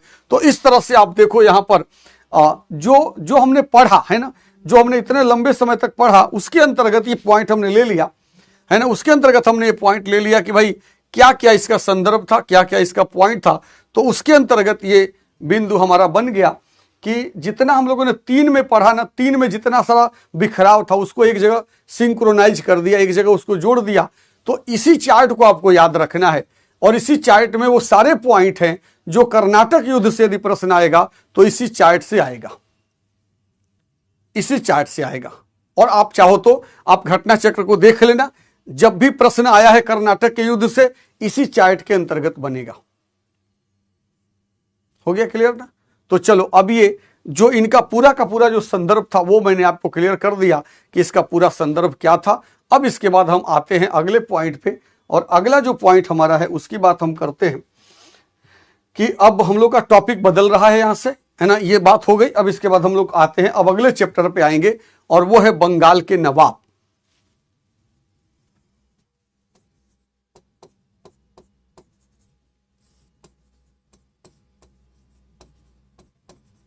बंगाल के नवाब, और इसी के अंतर्गत प्लासी और बक्सर का, यानी अब पूरा बंगाल का इतिहास एक साथ हम लोग देखने वाले हैं। अब पूरा बंगाल का इतिहास हम लोग एक साथ देखने वाले हैं, पूरे बंगाल का इतिहास एक साथ देखने वाले हैं। तो सबसे पहले जैसा कि मैं करता हूं कि पहले पहले जिसको पढ़ना है ना उसको पहले घेर लेते हैं, है ना। जिस भी टॉपिक को पढ़ना है उसकी पहले बाउंड्री बना लेते हैं ना, पहले बाउंड्री बना लेते हैं, उसको चारों तरफ से घेर लेते हैं और घेरने के बाद फिर हम एक एक पॉइंट को आपको क्लियर करेंगे। तो जब हम बंगाल के नवाब को पढ़ने जा रहे हैं तो बंगाल के पहले नवाब से लेकर बंगाल के अंतिम नवाब तक एक चार्ट में बना देता हूं, तो आपको पता रहेगा कि कहां से कहानी शुरू होगी, कहां से कहानी शुरू होगी और कहां पे कहानी खत्म होगी। हाँ, दूसरा जो ना, हाँ उमेश, बिल्कुल बिल्कुल आपका प्रश्न ऐसा ऐसा कई बार छात्रों के दिमाग में बनता है कि जो द्वितीय कर्नाटक युद्ध का समापन हुआ था वो 54 में हुआ था, है ना, लेकिन जो पांडिचेरी की संधि हुई थी वो 55 में हुआ था। तो युद्ध का समापन 54 में हुआ लेकिन संधि बाद में हुई थी, क्योंकि जब डुप्ले वापस चला गया ना, ध्यान रखना, जब डुप्ले को 54 में फ्रांस वापस बुला लिया गया और फिर गोडेहू को भेजा गया तो उसमें समय लगा, उसमें समय लगा। और इसी वजह से ये जो पांडिचेरी की संधि हुई थी वो 55 में हुई थी। पांडिचेरी की संधि 55 में हुई थी लेकिन युद्ध की समाप्ति 54 में ही हो गया था। तो 1749 से 1754 तक द्वितीय कर्नाटक युद्ध चला था, लेकिन जो पांडिचेरी की संधि हुई थी वो 55 में हुई थी। और 55 में हुई थी, 1755 में पांडिचेरी की संधि हुई थी और जो युद्ध समाप्त हुआ था वो 54 में हुआ था। क्लियर है ना। यही मैंने लिखा भी है, यही मैंने लिखा भी है कि युद्ध नहीं, उसमें क्या डाउट होगा ना कि जैसे 48 में मान लो युद्ध पहला 48 में समाप्त हुआ तो एक्सेला सापेल की संधि 48 में हुआ, तीसरा 63 में समाप्त हुआ तो 63 में। अब आप सोचो ना कि वांडियावास का युद्ध तो 60 में हुआ था और तृतीय, है ना, वांडियावास का युद्ध तो 60 में हुआ था और तृतीय कर्नाटक युद्ध का समापन पेरिस की संधि से हुआ जो 63 में 3 साल के बाद हुआ था, क्योंकि वो विदेश में हुआ था। तो इसके वजह से जो हम लोगों ने लिखा है एकदम प्रॉपर है और उसमें कहीं पे कोई एक पॉइंट भी इधर उधर नहीं है, उसको आप मान के चलोगे। अब चलो बंगाल के नवाब की बात मैं करता हूं। अब बंगाल के नवाब की क्राइटेरिया बना लेते हैं और फिर इसकी बात हम लोग करते हैं। तो देखना,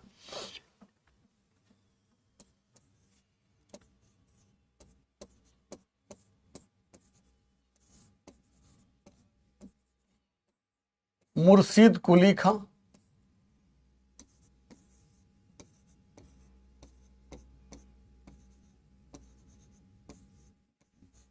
सुजाउद्दीन,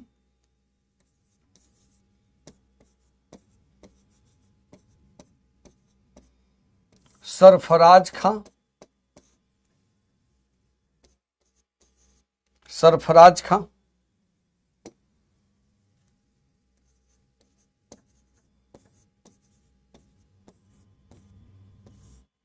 अलीवर्दी खां,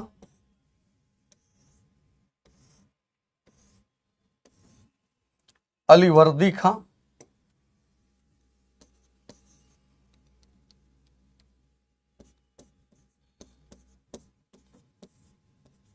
सिराजुद्दौला,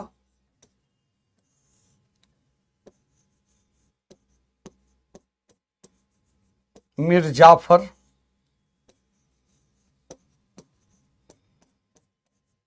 मीर कासिम,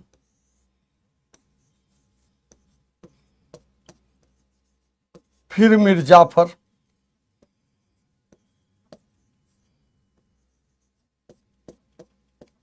नजमुद्दौला,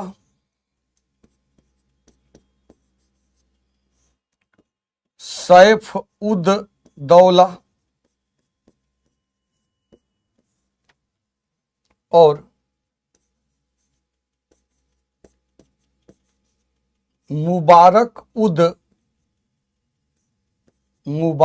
उद दौला। देखना, ये बंगाल के कुल नवाबों का लेखा जोखा है।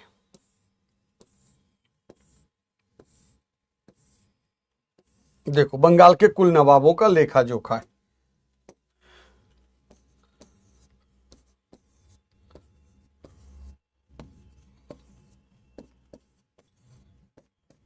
ग्यारहवा,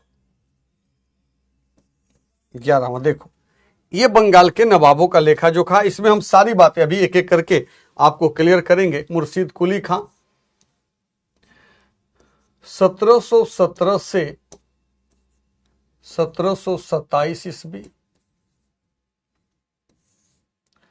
सुजाउद्दीन 1727 से 1739 ईस्वी और सरफराज खां 1739 से 1740 ईस्वी। अलीवर्दी खां 1740 से 1756 ईस्वी। सुजाउद्दौला 1756 से 1757 ईस्वी। मिर्जाफर 1757 से 1760 ईस्वी। मीर कासिम 1760 से 1763 ईस्वी। फिर मिर्जाफर दोबारा 1763 से 1765 ईस्वी। नजमुद्दौला 1765 से 1766 ईस्वी।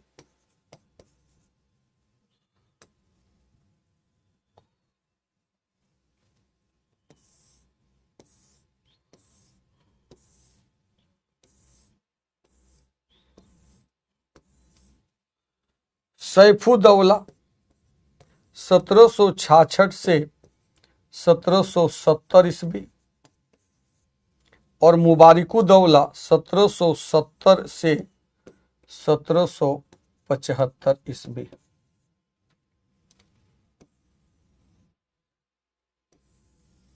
देख लो, तो जिस चैप्टर को हम लोग पढ़ने जा रहे हैं, हाँ इसको बनाना है इसको, जिस चैप्टर को हम लोग पढ़ने जा रहे हैं ना, उस चैप्टर का है ना, उस चैप्टर का पूरा लेखा जोखा आपके सामने आ गया, लेखा जोखा सामने आ गया है ना। बस मैं आपसे आप लोगों से यही कहूंगा कि अभी आप पढ़ो, आपको ये जो मेथड है ना, ये मेथड जिसने नहीं पढ़ा होगा तो उसकी बात अलग है, लेकिन जिसने 4-6 जगह पढ़ा होगा ना, उसको लगेगा कि ये जो मेथड है पढ़ने का, ये आपके लिए बहुत कारगर है। मतलब एकदम ना दिमाग में बैठ जाना, छप जाना कि किस तरह से हमें किसी चीज को पढ़ना चाहिए, कैसे कोई चीज हमें तैयार होगा, क्या उसका तरीका हो सकता है जिसके वजह से विषय हमारा आसान भी हो जाए, है ना, विषय हमारा आसान भी हो जाए और सारी बातें समझ में भी आ जाए। आप देखना ना, आपको इतना मजा आने लगेगा अभी जैसे जैसे आगे बढ़ेंगे कि एक एक बात आपको, एक एक पॉइंट आपके दिमाग में बैठता चला जाएगा। तो यहां पर आप देखना कि सबसे पहले हमने क्या किया, मैंने क्या बोला, किसी भी चैप्टर को जब हम लेंगे तो पहले उसकी बाउंड्री बनाएंगे। भाई अब हम बंगाल का इतिहास पढ़ने जा रहे हैं, तो बंगाल का इतिहास हम पढ़ने जा रहे हैं, तो अब हमें जानना होगा ना कि बंगाल का इतिहास कहां से कहां तक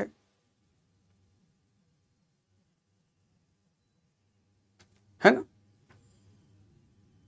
तो आप देखना, यहां पर मैंने क्या बताया कि भाई जो चैप्टर हम पढ़ने जा रहे हैं उसका दायरा बना लेते हैं। अच्छा, जब दायरा बना लेंगे, अब आप सर जरा सोचो, मैं यहां पे प्रश्न आपसे पूछता हूं।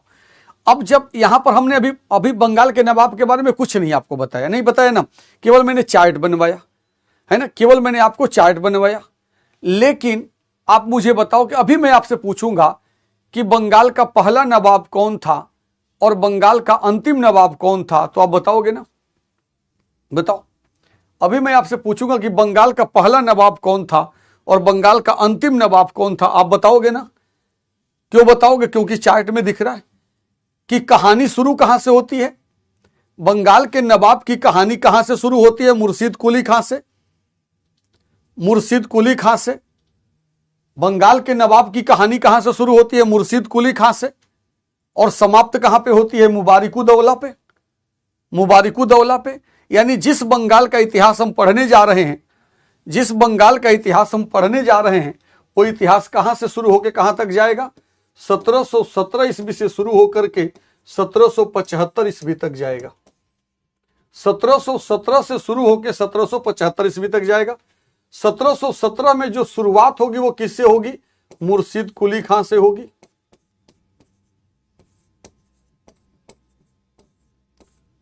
वो किससे होगी? मुर्शीद कुली खां से होगी। और जो समापन होगा, यानी बंगाल के नवाब का पद खत्म होगा, वो 75 में होगा। वो कौन होगा? मुबारिकुद्दौला।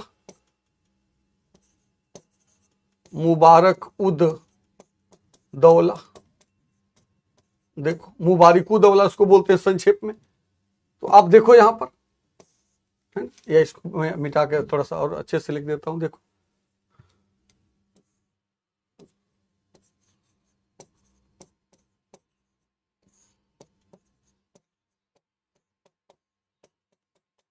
जिसको मुबारिकुद्दौला भी कहते। तो अब ये दायरा बन गया हमारा। अब इसके बाद हमको क्या करना है? अब हमें इसके बाद क्या करना है? हाँ, मुबारिकुद्दौला से अब आपको कोई पूछेगा कि ऐसे ये बताओ, बंगाल के नवाब का पद कब खत्म हो गया? आप खुद बताओगे, मैंने कुछ नहीं बताया आपको, आप केवल चार्ट के आधार पर खुद बता दोगे। मेरा प्रश्न है कि बंगाल के नवाब का पद कब समाप्त हो गया? बताओ, बंगाल के नवाब का पद कब समाप्त हो गया? जल्दी से उत्तर दो। बंगाल के नवाब का पद कब समाप्त हो गया? फाइनली कब समाप्त हो गया? 1775 में, है ना? 1775 में, 1775 में बंगाल के नवाब का पद समाप्त हो गया। ये क्लियर हो गया ना? बंगाल के नवाब के इतिहास को पढ़ने से पहले आपको पता चल गया कि बंगाल के नवाब का पद 1775 में समाप्त हो गया। यानी 1775 के बाद आपको बंगाल का नवाब दिखाई नहीं देगा। 1775 के बाद आपको बंगाल का नवाब दिखाई नहीं देगा। क्लियर है? बंगाल का नवाब दिखाई नहीं देगा, क्योंकि 1775 में बंगाल के नवाब का पद समाप्त हो जाएगा। तो चलो, ये पॉइंट हो गया ना।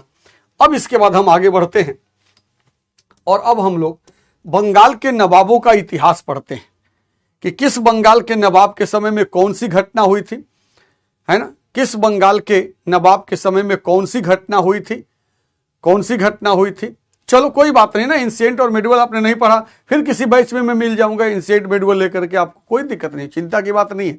अभी जो पढ़ रहे हैं उसको पढ़ो, जो पोर्शन बचा हुआ है उसको पढ़ेंगे। इंसिडेंट और मिडवल भी कभी संयोग बनेगा तो किसी बैच में मैं पढ़ा रहा हूँ, उसमें आप आ जाओगे तो हो जाएगा, वो भी हो जाएगा। लेकिन अभी हम लोग को ये पॉइंट को लेना है कि भाई क्या इसका संदर्भ है। तो चलो, अब आगे बढ़ते हैं हम लोग, और किससे शुरुआत करेंगे? मुर्शीद कुली खां से शुरुआत करेंगे। चलो, मुर्शीद कुली खां से।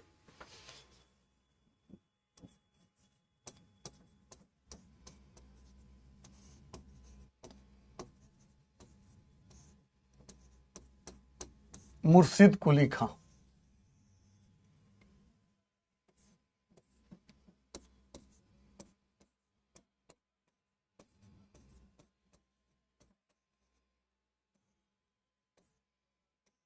मुर्शीद कुली खां 1717 से 1727।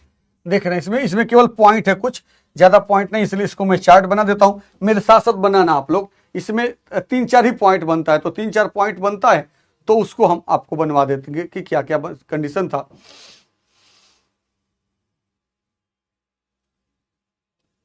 ठीक है ना? तो आप देखो, यहां पर मैंने कहा कि मुर्शीद कुली खां ये था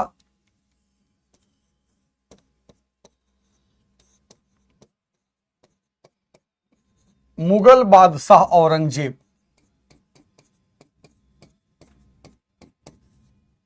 ने 1700 ईस्वी में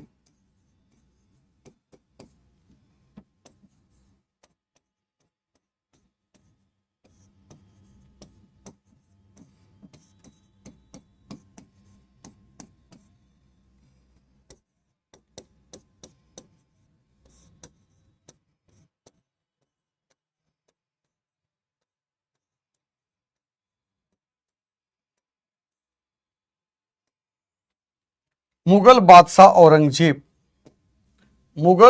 औरंगजेब ने 1700 ईस्वी में मुर्शीद कुली खां को बंगाल का दीवान बनाया। देखो क्रमशः, ताकि कहानी में कहीं पर भी डाउट न हो, है ना, कहानी में कहीं पे डाउट ना हो, सारी बातें क्लियर होती जाए। तो अब देखना, मुगल बादशाह औरंगजेब ने 1700 ईस्वी में मुर्शीद कुली खां को बंगाल का दीवान बनाया। दूसरा पॉइंट देखना,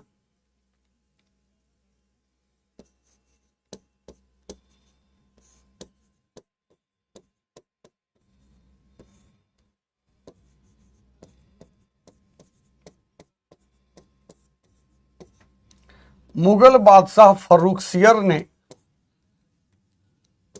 1717 ईस्वी में मुर्शीद कुली खां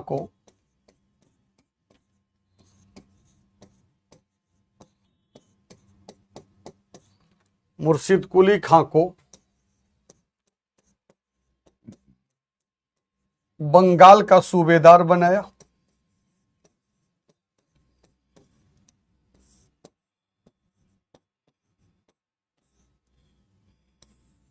देखो, बंगाल का सूबेदार, दो मुगल शासकों का संदर्भ यहां पर आता है।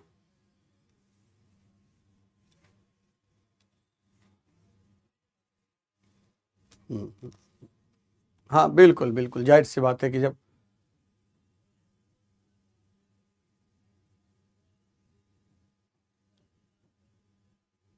कोई बात नहीं ना, अब जो हो गया तो उसको छोड़ो ना, अब है ना, उसके बारे में अब क्या सोचना है, अब तो है ना, अब नहीं समझ में आया या टाइम खराब हुआ तो उसको अब छोड़ते हैं। अब आगे हम लोग को देखना है, क्योंकि हमेशा हमें आगे देखना होता है, आगे बढ़ना होता है। तो अभी हम लोग इसको देखेंगे पूरा का पूरा पोर्शन जितना बचा हुआ है। मेडुअल में भी आप बता रहे हो ना कि कुछ पोर्शन बचा हुआ है, तो उसको भी पूरा कराएंगे उसको। अभी जो हम लोग पढ़ रहे हैं ना, इसको ध्यान से पढ़ो। मतलब अभी हमारी कोशिश क्या है कि आप मॉडर्न हिस्ट्री को ऐसे पढ़ लो कि आप दूसरे को समझा सको। समझने की तो बात खुद तो छोड़ो, आप दूसरे को समझा सको, ठीक है ना।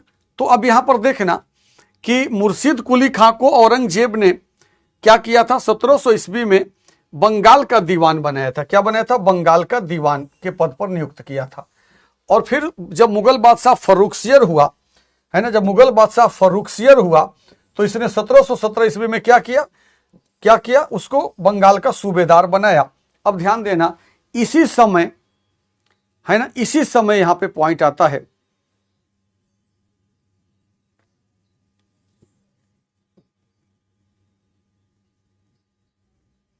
है ना, बिल्कुल सही, बिल्कुल बिल्कुल बिल्कुल, है ना। अभी जो सलोनी ने जो कहा है ना कि हाँ, इस सब का कोई मतलब नहीं है, अब उसको इस सब चीजों को नहीं लेना होता है। अभी बस आप ध्यान दो पढ़ने पे, है ना, पढ़ने पे ध्यान दो, जो हम लोग पढ़ रहे हैं इसकी बात करना, है ना। मैं साइड हो जाता हूं। देखो, 2 लाइन मैंने अभी लिखा है ना मुर्शीद कुली खां के बारे में।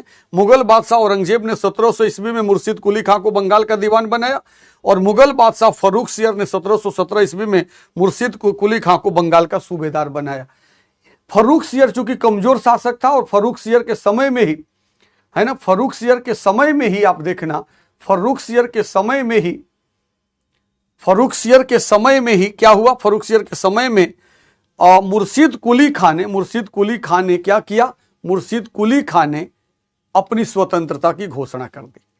मुर्शीद कुली खां ने अपनी स्वतंत्रता की घोषणा कर दी, और इसीलिए 17 से कार्यकाल उसका 17 से 27 तक माना जाता है, क्योंकि नाम मात्र का वो मुगलों की अधीनता स्वीकार करता था, है ना, नाम मात्र का मुगलों की अधीनता स्वीकार करता था, नाम मात्र का मुगलों की अधीनता स्वीकार करता था। और वो एक तरह से 1717 में क्या हो गया, 1717 में एक तरह से वो स्वतंत्रता की घोषणा कर दिया। तो ये इतनी बात हो गई। इसके बाद आप देखना, मुर्शीद कुली खां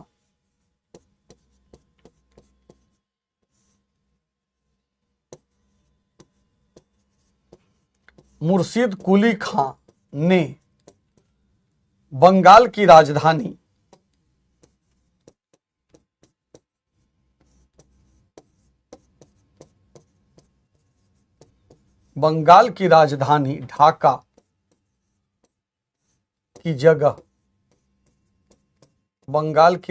ढाका की जगह मुर्शिदाबाद को बनाया।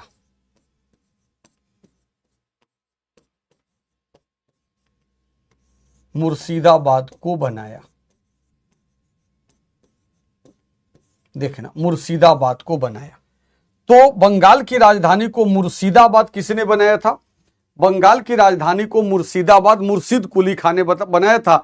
इसलिए आपको याद करने में कोई दिक्कत नहीं होगी, है ना, याद करने में कोई दिक्कत आपको नहीं होगी कि जो बंगाल की पहले राजधानी ढाका थी, है ना, बंगाल की जो पहले राजधानी ढाका थी, तो ढाका की जगह ध्यान रखना, ढाका की जगह मुर्शिदाबाद को राजधानी किसने बनाया? तो मुर्शिदाबाद की जगह, ढाका की जगह मुर्शिदाबाद को राजधानी किसने बनाया? इसका उत्तर होगा मुर्शिद कुली खां। तो नाम में ही छिपा हुआ है ना, नाम में ही छिपा हुआ है ना, देखो आप, है ना, आप नाम में ही देखो, यहां पे छिपा हुआ है कि मुर्शिद कुली खां ने बंगाल की राजधानी ढाका की जगह मुर्शिदाबाद को बनाया। तो मुर्शिदाबाद को राजधानी किसने बनाया? मुर्शिद दोनों में नाम है, राजधानी का नाम मुर्शिदाबाद, व्यक्ति का नाम मुर्शिद कुली खां। तो याद रहेगा आपको ना, याद रहेगा। अब इसके बाद अब यहां पर पॉइंट ले लो कि भाई बंगाल की राजधानी कितनी बार बदलेगी। सबसे पहले बंगाल की राजधानी ढाका थी, ढाका से मुर्शिदाबाद मुर्शिद कुली खां लेके गया। और अभी जब आगे के बंगाल के नवाब को पढ़ेंगे ना, तो आगे के बंगाल के नवाब को जब पढ़ेंगे तो वहां पे आपको जब मीर कासिम पे आएंगे तो मीर कासिम ने क्या किया था? मीर कासिम ने बंगाल की राजधानी मुर्शिदाबाद से मुंगेर किया था। तो मुर्शिदाबाद से मुंगेर राजधानी कौन ले गया? मीर कासिम। वो अभी आगे पढ़ेंगे हम लोग, तो वहां पे लिख देंगे। लेकिन अभी मैंने बता दिया कि 3 राजधानी आपको बंगाल की जाननी है। सबसे पहले बंगाल की राजधानी ढाका थी, ढाका से मुर्शिदाबाद राजधानी कौन ले गया? मुर्शिद कुली खां। और मुर्शिदाबाद से मुंगेर राजधानी कौन ले गया? मीर कासिम ले गया। मीर कासिम जो मीर जाफर का दामाद था। तो मुर्शिदाबाद से भी राजधानी बदलेगी, मुंगेर जाएगी। मुंगेर कौन के लेके गया था? मीर कासिम लेके गया था। तो अभी वो आगे आएगा तो उसकी हम बात करेंगे, है ना। तो उसी के नाम पर मुर्शिदाबाद पड़ गया था, तो इसीलिए वहां पर यहां पर ये पॉइंट को देख लो, ठीक है ना,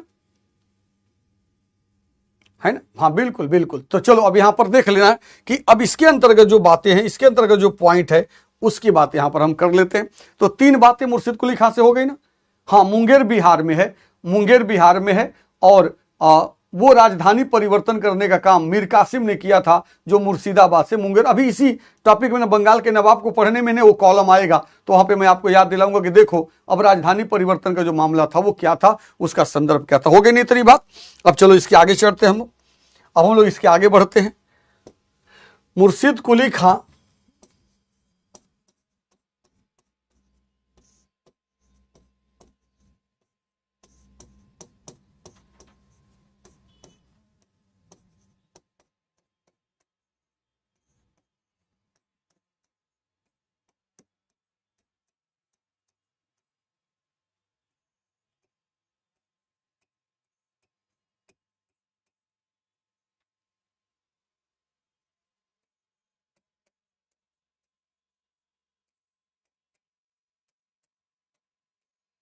मुर्शिद कुली खां ने बंगाल में इजारेदारी प्रथा को प्रारंभ किया, है ना। इजारेदारी प्रथा क्या होती थी?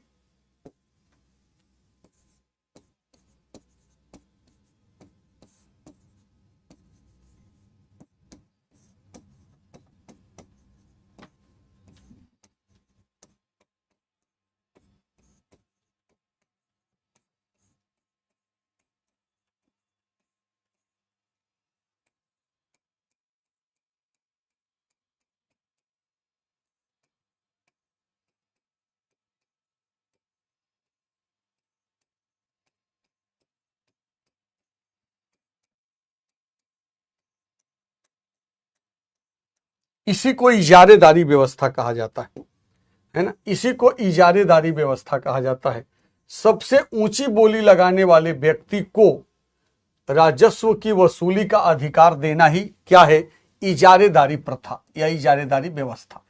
तो मैंने आपको उसका अर्थ भी बता दिया, है ना, मैंने आपको उसका अर्थ भी बता दिया, ठीक है ना। तो अब यहां पर देखना कि मुर्शिद कुली खां ने बंगाल में इजारेदारी प्रथा को प्रारंभ किया। और इजारेदारी प्रथा का मतलब क्या होता है? इजारेदारी प्रथा का मतलब क्या होता है? इजारेदारी प्रथा का मतलब होता है कि सबसे ऊंची बोली लगाने वाले व्यक्ति को राजस्व की वसूली का अधिकार देना। जैसे मान लो कि किसी क्षेत्र में बोली लग रही है कोई कहा कि हम 1 लाख देंगे, किसी ने कहा 2 लाख देंगे, किसी ने कहा 5 लाख देंगे। अब 5 लाख के ऊपर कोई नहीं बढ़ रहा है, तो जो 5 लाख की बोली लगाया उसको वहां से राजस्व की वसूली करने का अधिकार दे दिया गया। जैसे आजकल पट्टा नहीं होता जगह जगह पर, जैसे कोई टैक्सी स्टैंड है तो वहां पर भी बोली लगती है, जो सबसे ऊंची बोली लगाता है उसको 1 साल के लिए वहां का अधिकार दे दिया जाता है। तो उसी तरह से इजारेदारी प्रथा को किसने शुरू किया था? मुर्शिद कुली खान ने। और इजारेदारी प्रथा का मतलब क्या होता है ना? इजारेदारी प्रथा का मतलब क्या होता है? सबसे ऊंची बोली लगाने वाले व्यक्ति को राजस्व की वसूली का अधिकार देना, यह इजारेदारी होता है। और इसके बाद मुर्शिद कुली खान ने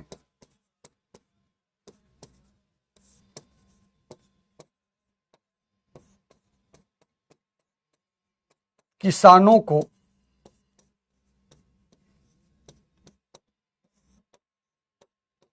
तकावी ऋण प्रदान किया। तकावी ऋण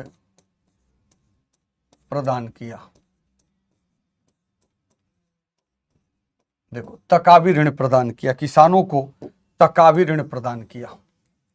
तो मुर्शिद कुली खान ने किसानों को तकावी ऋण प्रदान किया। यह भी पॉइंट, तकावी ऋण का मतलब खेती करने के लिए, है ना, खेती करने के लिए यह पॉइंट आता था। तो किसानों को तकावी ऋण का मतलब कि आपको सिंचाई के लिए, खाद के लिए, है ना, राज्य के तरफ से जो ऋण दिया जाता था उसी को तकावी ऋण कहते थे। कभी कभी राजा उसको ब्याज मुक्त रखता था, यानी ऐसा ऋण जिस पर ब्याज नहीं देना था, ब्याज मुक्त ऋण को तकावी ऋण भी कई जगह पे होता था।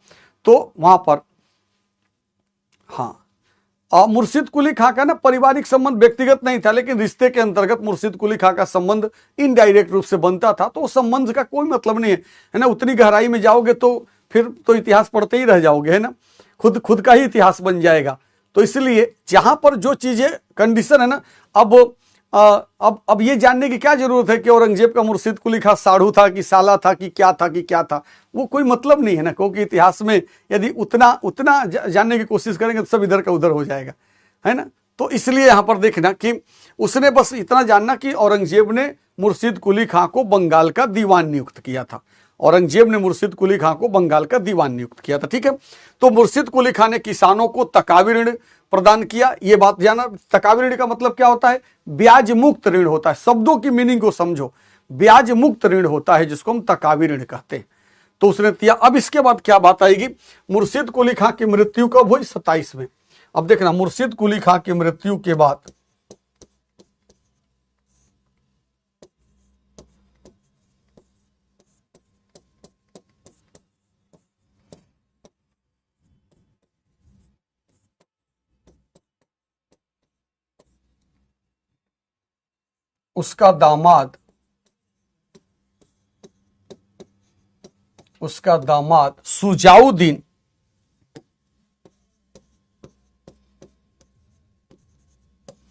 उसका दामाद सुजाउद्दीन बंगाल का अगला नवाब बना।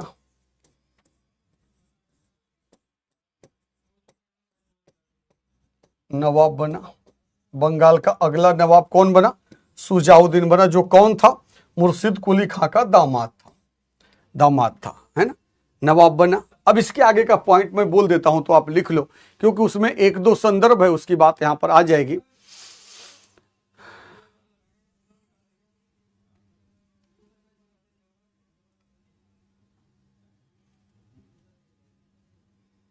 ठीक है ना। तो अब चलो, अब यहां पर अगले पॉइंट की बात हम लोग कर लेते हैं कि मुर्शिद कुली खां की मृत्यु के बाद उसका दामाद सुजाउद्दीन बंगाल का अगला नवाब बना, है ना। इसके आगे मैं बोल देता हूं तो थोड़ा लिख लो, क्योंकि उसमें 2-4 लाइन का पॉइंट है, उस पॉइंट को यहां पर ले लेते हैं। तो मुर्शिद कुली खां की मृत्यु के बाद उसका दामाद सुजाउद्दीन बंगाल का अगला नवाब बना। लिख लिया ना। अब आगे लिखना सुजाउद्दीन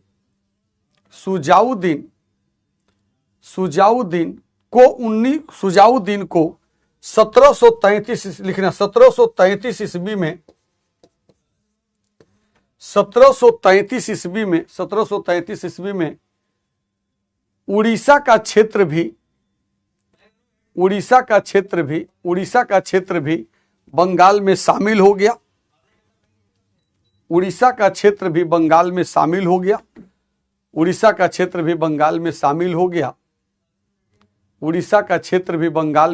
हो गया।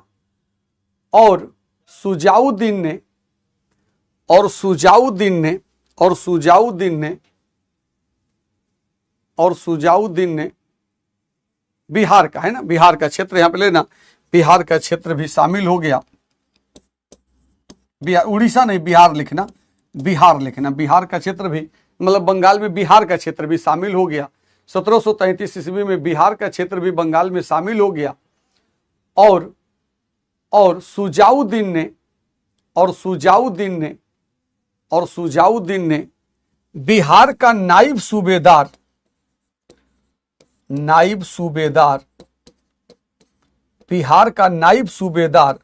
अलीवर्दी खां को नियुक्त किया।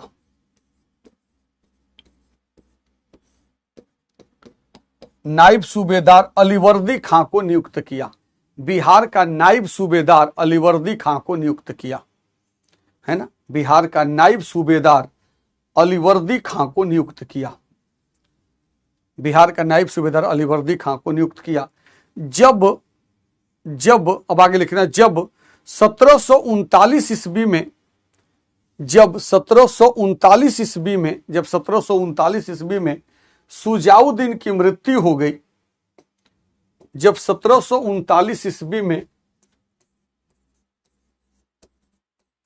ईस्वी में सुजाउद्दीन की मृत्यु हो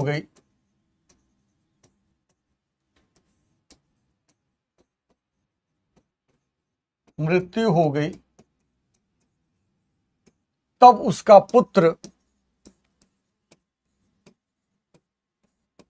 उसका पुत्र सरफराज खां अगला नवाब बना, बंगाल का अगला नवाब बना।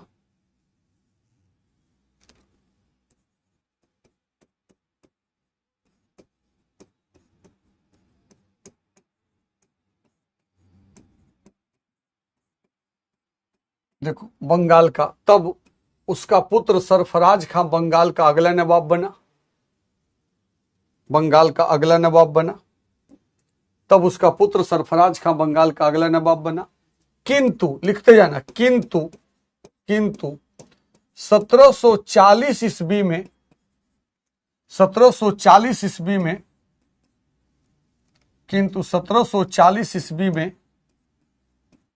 बिहार का नायब सूबेदार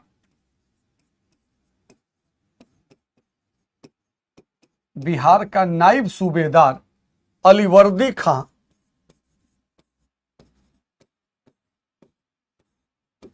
खां ने 1740 ईस्वी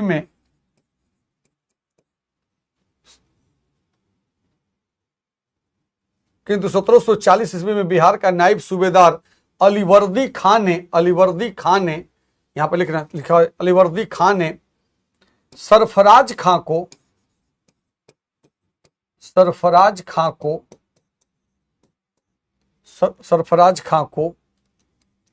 गिरिया के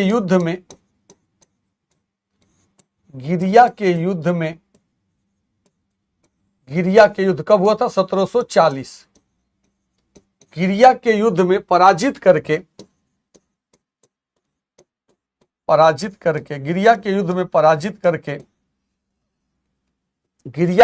पराजित करके बंगाल का नवाब बन गया।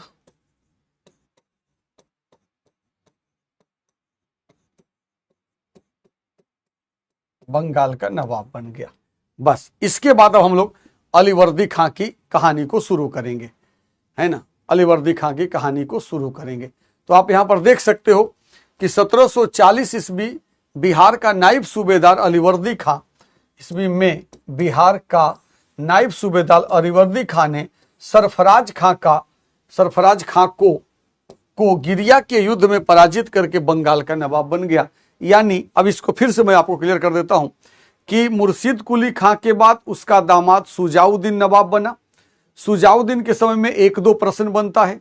सुजाउद्दीन की मृत्यु जब 1739 में हुई, हाँ, बिहार में है ना, बिहार में है।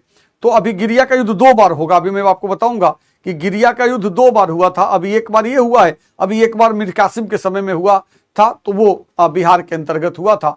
उसमें उसके समय में उधौनला का युद्ध भी हुआ था, गिरिया का भी युद्ध हुआ था, है ना, उदय नाला का युद्ध हुआ था, करवा या कटवा का युद्ध हुआ था। तो अभी उसकी बात हम करेंगे। हाँ ना, नायब सूबेदार का मतलब होता है ना कि वो एक अधिकारी होता था जो वहां का शासन देखता था, प्रशासन देखता था। तो सुजाउद्दीन ने क्या किया था, बिहार का नायब सूबेदार उसको बना दिया था, यानी सूबेदार के नीचे का पद जो होता है उसको नायब सूबेदार कहा जाता है। तो सुजाउद्दीन ने अलीवर्दी खां को बिहार का नायब सूबेदार बनाया, और जब सुजाउद्दीन की मृत्यु हुई और सुजाउद्दीन का पुत्र सरफराज खां जब अगला नवाब बना, तो उसके समय में बिहार के नायब सूबेदार अलीवर्दी खां से मतभेद हो गया, और इसके वजह से अलीवर्दी खां ने विद्रोह कर दिया। और अलीवर्दी खां ने विद्रोह करके क्या किया, 1740 ईस्वी में ही गिरिया के युद्ध में सरफराज खां को पराजित करके उसकी हत्या कर दिया।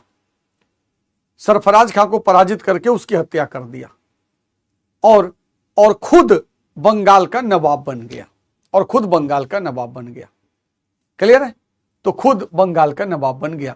तो नायब सूबेदार का मतलब समझ में आ गया कि हाँ, जो वहां का प्रमुख था, जो वहां का शासन प्रशासन देख रहा था, उसी को नायब सूबेदार या नायब सूबेदार कहा जाता था। हाँ, दोनों नाम मिलता है ना, नायब भी मिलता है, नायब भी मिलता है, ठीक है ना। तमाम जगहों पर नायब सूबेदार लिखता है, कुछ जगहों पर नायब सूबेदार लिखता है, लेकिन जो ज्यादा शुद्ध है वो नायब शब्द है ना, नायब शब्द है। तो नायब सूबेदार ज्यादा शुद्ध शब्द है, नायब भी कहा जाता है, लेकिन ज्यादा एथेंटिक जो है वो नायब है, ठीक है ना। हाँ, अलीवर्दी खां है ना, अलीवर्दी खां ये इनका वंशज नहीं, ध्यान रखना, मुर्शिद कुली खां का वंशज नहीं अलीवर्दी खां। अलीवर्दी खां एक सामान्य व्यक्ति है जिसने सत्ता का अपहरण किया था। अलीवर्दी खां एक सामान्य व्यक्ति है जिसने अपनी योग्यता और क्षमता से बिहार का नवाब बना था। अलीवर्दी खां मुर्शिद कुली खां का वंशज नहीं है, मुर्शिद कुली खां के वंश से उसका कोई संबंध नहीं है। एक ऐसा महत्वाकांक्षी व्यक्ति है जिसको मौका मिलता है बिहार का नायब सूबेदार बनने का, और मौके का लाभ उठा करके वो सुजाउद्दीन के पुत्र सरफराज खां जो अयोग्य व्यक्ति है उसको पराजित करके बंगाल का नवाब बन गया। ऐसे तमाम महत्वाकांक्षी लोग तमाम जगहों पे अपनी सत्ता स्थापित किए, उसी तरह से अलीवर्दी खां ने भी किया था। क्लियर? तो अब देखो यहां पर ये बंगाल का नवाब बन गया। अब इसके बाद हम लोग को क्या जानना है, अब अलीवर्दी खां से कहानी की शुरुआत होगी। अब अलीवर्दी खां से, हाँ, विरासत में नहीं मिला था। अलीवर्दी खां मुर्शिद कुली खां के परिवार से संबंधित नहीं था, इसलिए उसे सत्ता विरासत में नहीं मिली थी, बल्कि उसने सत्ता अपनी योग्यता और अपनी क्षमता से हासिल किया था। सरफराज खां को युद्ध में पराजित करके हासिल किया था। क्लियर? क्लियर? चलो, तो अब इसके बाद हम लोग पॉइंट ले लेते हैं अलीवर्दी खां। अब अलीवर्दी खां से देखो संबंधित क्या प्रश्न है।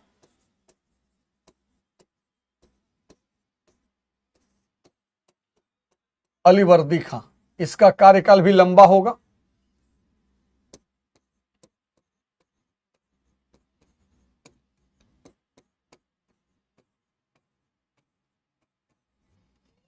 सत्रह सौ 40 ईस्वी से 1756 ईस्वी तक अलीवर्दी खां का शासनकाल है। तो अब चूंकि इसका सत्ता पर अपना अधिकार तो नहीं था, सत्ता पर इसका अपना अधिकार तो नहीं था, वंशानुगत अधिकार तो नहीं था, बल्कि इसने सत्ता पर, हाँ बिल्कुल बिल्कुल कह सकते हो कि उसने अवसर का लाभ उठा लिया, है ना, उसने अवसर का लाभ उठा लिया कि एक अयोग्य व्यक्ति बंगाल का नवाब बना, और उस समय अलीवर्दी खां बिहार का नायब सूबेदार था, वो सारा मामला समझ रहा था, और इसी वजह से उसने क्या किया, उसने बंगाल की सत्ता को प्राप्त कर लिया, और इस तरह से बंगाल का नवाब बनने में सफल हो गया। अब इसके बाद देखना कि अब इसके समय की जो घटनाएं हैं वो क्या क्या हैं, उसकी बात करेंगे। सबसे पहले, चूंकि अलीवर्दी खां का बंगाल के नवाबी का वंशानुगत अधिकार नहीं था, मुर्शिद कुली खां के परिवार से संबंधित नहीं था, तो एक तरह से इसकी सत्ता अवैध थी। इस तरह से इसकी सत्ता अवैध थी। तो इसने क्या किया, अपने बंगाल के नवाब के पद को वैधता प्रदान करने के लिए इसने मुगल बादशाह मोहम्मद सारंगीला को 2 करोड़ रुपया घूस दिया, और 2 करोड़ रुपया घूस देकर के मुगल बादशाह को अपने पद को वैध बनाया, या अपने पद की वैधता प्राप्त की। ये सारे पॉइंट मैं अब लिख देता हूं, यहां पर लिखना। अलीवर्दी खां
मुगल बादशाह मोहम्मद शाह रंगीला को 2 करोड़ रुपया घूस देकर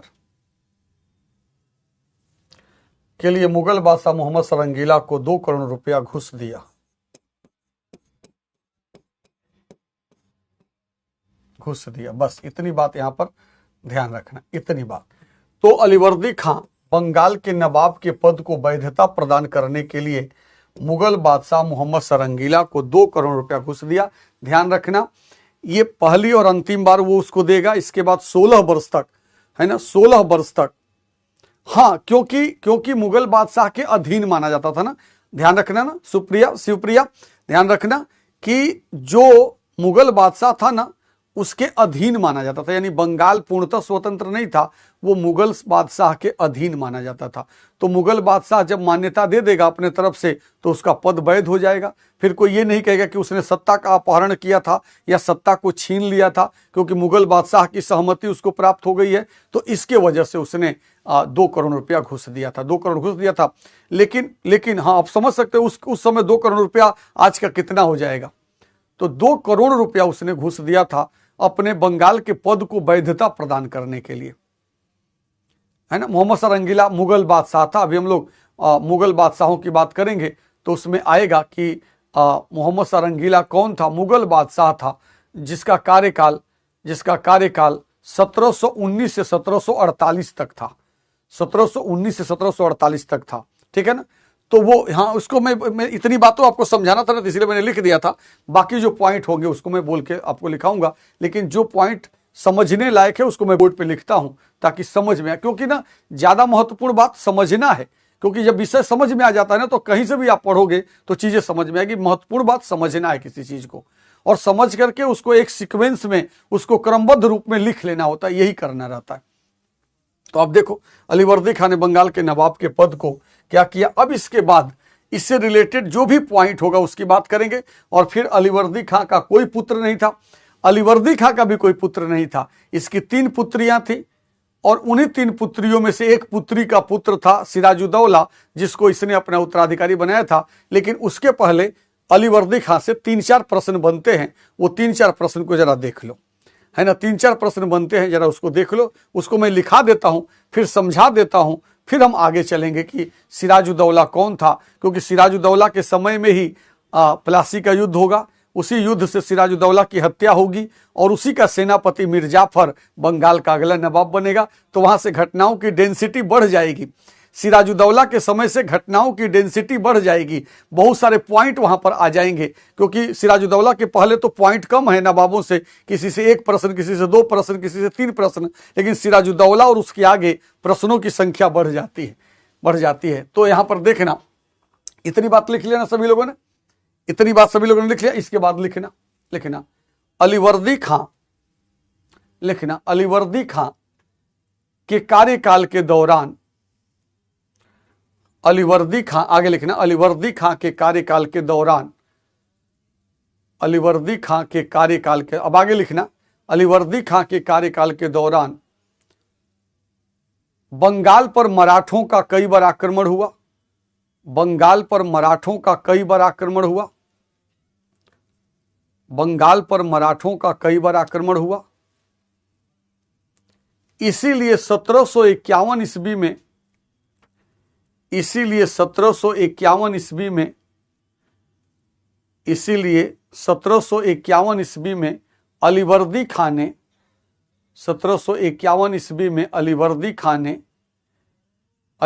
खां ने मराठा सरदार रघुजी,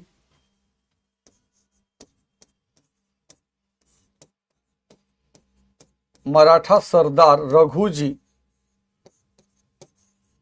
को उड़ीसा का क्षेत्र प्रदान कर दिया।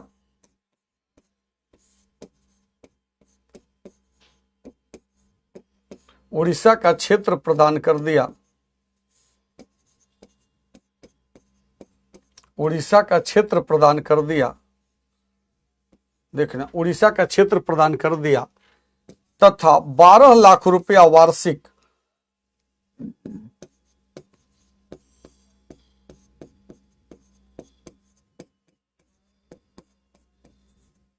देना 12 लाख रुपया वार्षिक देना स्वीकार किया।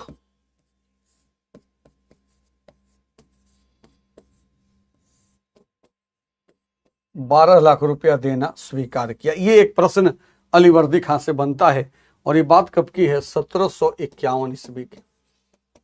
1751 ईस्वी में मराठा सरदार रघु जी को उड़ीसा का क्षेत्र प्रदान कर दिया तथा 12 लाख रुपया वार्षिक देना स्वीकार किया। किसने? अलीवर्दी खां ने। किसको? रघु जी को। रघु जी कौन थे? मराठा सरदार थे, क्योंकि मराठे बंगाल पर बार बार आक्रमण कर रहे थे।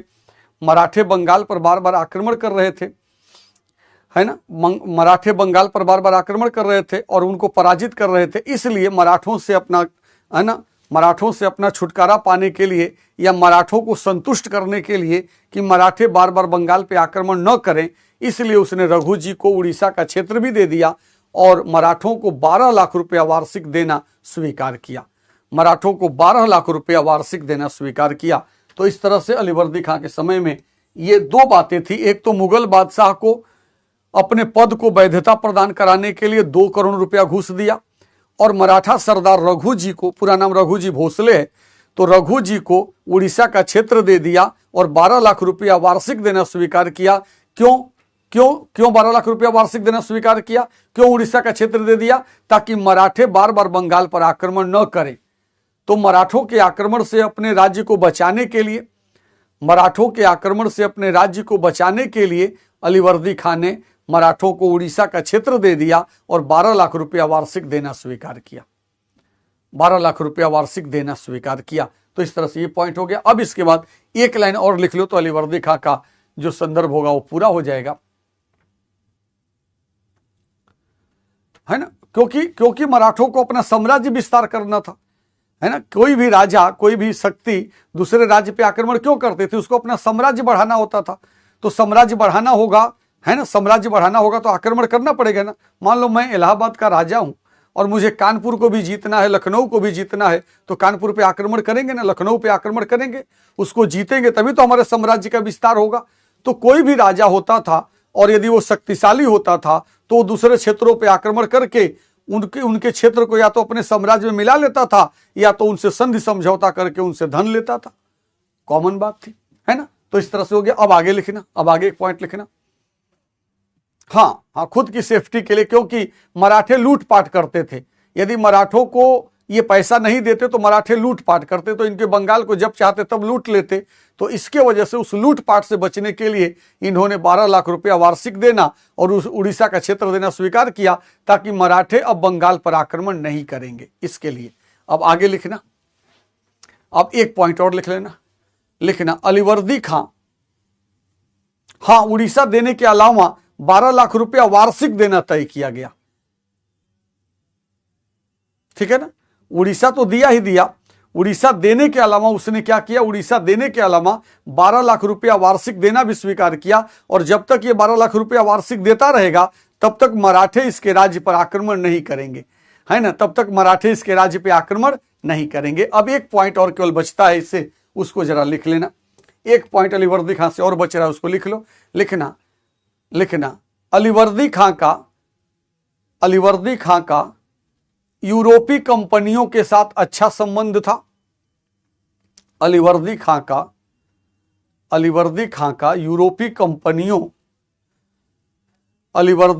यूरोपीय कंपनियों से अच्छा संबंध था। बावजूद इसके उसने बंगाल में इन कंपनियों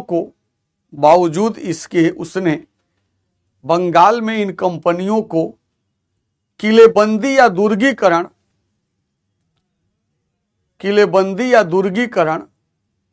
नहीं करने दिया। बावजूद इसके कंपनियों को बंगाल में किलेबंदी या दुर्गीकरण नहीं करने दिया।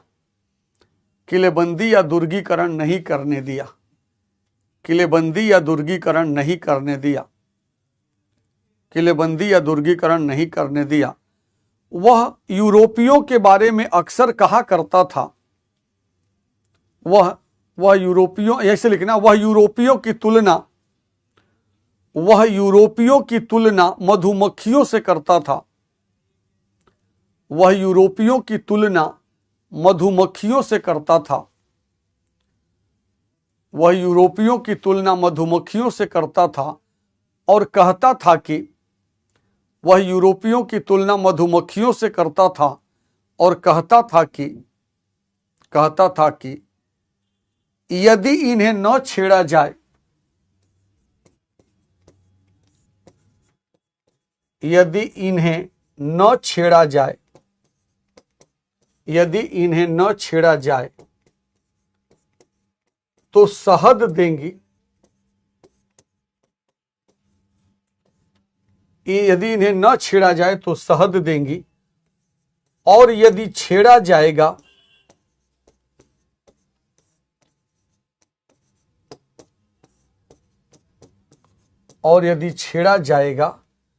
तो काट काट कर मार डालेंगे।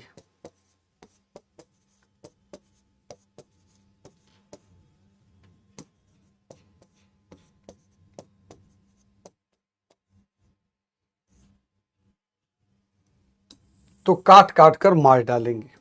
देखना, यदि इन्हें छेड़ा जाए, न छेड़ा जाए तो शहद देंगी, यदि इन्हें न छेड़ा जाए तो शहद देंगी, और यदि छेड़ा जाएगा तो काट काट कर मार डालेंगे। तो ये यहां से प्रश्न आपके एग्जाम में अमूमन बनता रहता है। तो मधुमक्खियों से, यूरोपियों की तुलना मधुमक्खियों से, है ना, यूरोपियों की तुलना मधुमक्खियों से किसने किया था? अलीवर्दी खां ने किया था।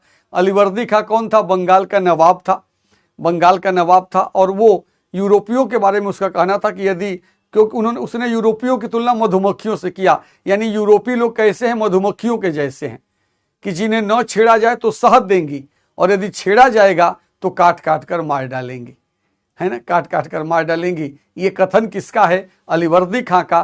किसके संदर्भ में? यूरोपियों के संदर्भ में। तो अलीवर्दी खां के समय में किसी भी यूरोपीय कंपनी के साथ उसका कोई विवाद नहीं हुआ, है ना, उसका कोई विवाद नहीं हुआ, किसी भी कंपनी के साथ उसका कोई विवाद नहीं हुआ। लेकिन जब अलीवर्दी खां की मृत्यु हुई और अलीवर्दी खां का नाती शुजाउद दौला जब अगला नवाब बना, तो उसका संघर्ष अंग्रेजों के साथ होगा। तो उसका संघर्ष किसके साथ होगा? उसका संघर्ष अंग्रेजों के साथ होगा। तो इस तरह से आपने देखा कि अलीवर्दी खां को लेकर के 3 तरह के प्रश्न बनते हैं, और वो तीनों तरह के प्रश्न की बात हमने आपसे किया कि क्या था, और अलीवर्दी खां ने किस युद्ध में सरफराज खां की हत्या की थी, है ना, गिरिया के युद्ध में, गिरिया के युद्ध में 1740 ईस्वी, गिरिया के युद्ध में सरफराज खां को पराजित कर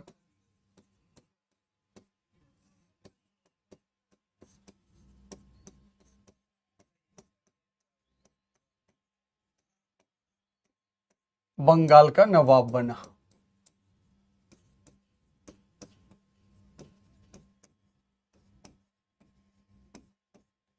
देखो, बंगाल का नवाब बना। तो ये पॉइंट हम पहले भी आपको बता चुके हैं, पीछे के भी लेक्चर में हमने आपको बता दिया था, लेकिन यहां पर भी मैंने दे दिया कि गिरिया के युद्ध में सरफराज खां को पराजित कर बंगाल का नवाब बना था। कौन? अलीवर्दी खां, है ना, अलीवर्दी खां गिरिया के युद्ध में सरफराज खां को पराजित करके बंगाल का नवाब बना। तो इस तरह से आप देखो कि अलीवर्दी खां से संबंधित जो बात थी वो हम लोगों ने कर लिया। अब इसके बाद जो अगली कहानी है ना, अब जो अगली कहानी है उसको आप जरा देखना, है ना। अब जरा देखना कि अब अलीवर्दी खां की मृत्यु कब होगी। अलीवर्दी खां की मृत्यु 1756 में होगी। अब जरा कहानी को समझना, अलीवर्दी खां की मृत्यु 1756 में होगी, और अलीवर्दी खां की मृत्यु के बाद बंगाल का अगला नवाब कौन बनेगा? बंगाल का अगला नवाब कौन बनेगा? क्यों? क्योंकि अलीवर्दी खां का कोई पुत्र नहीं था। अलीवर्दी खां का कोई पुत्र नहीं था। अलीवर्दी खां की 3 पुत्रियां थी। अलीवर्दी खां की 3 पुत्रियां थी। तीनों का विवाह ढाका, पूर्णिया और पटना के गवर्नर के साथ हुआ था।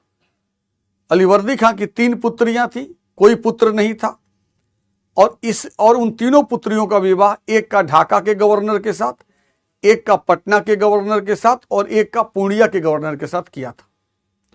और अलीवर्दी खां अपनी मृत्यु से पहले अलीवर्दी खां अपनी मृत्यु से पहले अपनी सबसे छोटी पुत्री, जिसका विवाह पटना में हुआ था, पटना के गवर्नर के साथ हुआ था, उसी के पुत्र सिराजुद्दौला को अपना उत्तराधिकारी घोषित किया था। सिराजुद्दौला को अपना उत्तराधिकारी घोषित किया था। तो यदि प्रश्न आता है कि अलीवर्दी खां ने सिराजुद्दौला को अपना उत्तराधिकारी घोषित किया था, तो सिराजुद्दौला अलीवर्दी खां का क्या था? तो सिराजुद्दौला अलीवर्दी खां का क्या था? सिराजुद्दौला अलीवर्दी खां का क्या था? नाती था। उसको दौहित्र भी कहा जाता है और नाती भी कहा जाता है ना, है ना। पुत्री का पुत्र, मैंने कल बताया था ना आपको, कल मैंने आपको बताया था ना कि पुत्री का पुत्र जो होगा वो क्या होगा?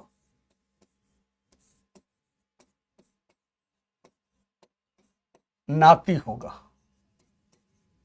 नाती होगा, है ना। और पुत्र का पुत्र क्या होगा? पुत्र का पुत्र क्या होगा? पोता। पोता भी कह सकते हो और पौत्र भी कह सकते हो। और नाती को और क्या कहा जाता है? दौहित्र कहा जाता है, दौहित्र कहा जाता है, दौहित्र। देखो, तो नाती भी कह सकते हैं और दौहित्र भी कह सकते हैं। तो इसीलिए चूंकि अलीवर्दी खां का कोई पुत्र नहीं था, अलीवर्दी खां का कोई पुत्र नहीं था, उसकी केवल 3 पुत्रियां थी, तो उसी में से एक पुत्री का पुत्र था जिसका नाम था सिराजुद्दौला। तो सिराजुद्दौला, है ना, हाँ, सिराजुद्दौला को ही उसने अपना उत्तराधिकारी चुना था। हाँ, नाती को ही दौहित्र भी कहते हैं, नाती को ही, विपिन नाती को ही दौहित्र भी कहते हैं। क्लियर ना? नाती को ही दौहित्र भी कहते हैं। तो इस तरह से यहां तक की बात हो गई। यहीं से कल हम कहानी शुरू करेंगे, है ना। यहीं से हम कल कहानी शुरू करेंगे, आपको कि यहीं से कल हम कहानी शुरू करेंगे। ध्यान देना, यहीं से कल हम कहानी शुरू करेंगे कि अलीवर्दी खां की 3 पुत्रियां थी, 3 पुत्रियां थी, और उन 3 पुत्रियों से कौन कौन से पुत्र हुए थे, और किस पुत्री के पुत्र को अलीवर्दी खां ने अपना उत्तराधिकारी चुना था, है ना, चुना था। ये पॉइंट को भी मैं आपको क्लियर कर दूंगा कि किस पुत्री के पुत्र को अलीवर्दी खां ने अपना उत्तराधिकारी चुना था। तो चलो आज का लेक्चर यही समाप्त करते हैं, फिर कल मिलते हैं और अलीवर्दी खां की कहानी को यहीं से शुरू करेंगे। और कल सिराजुद्दौला को भी पढ़ेंगे, मीर जाफर और मीर कासिम को भी पढ़ेंगे, प्लासी का युद्ध और बक्सर का युद्ध भी पढ़ेंगे, प्लासी का युद्ध और बक्सर का युद्ध भी पढ़ेंगे। कल मिलते हैं।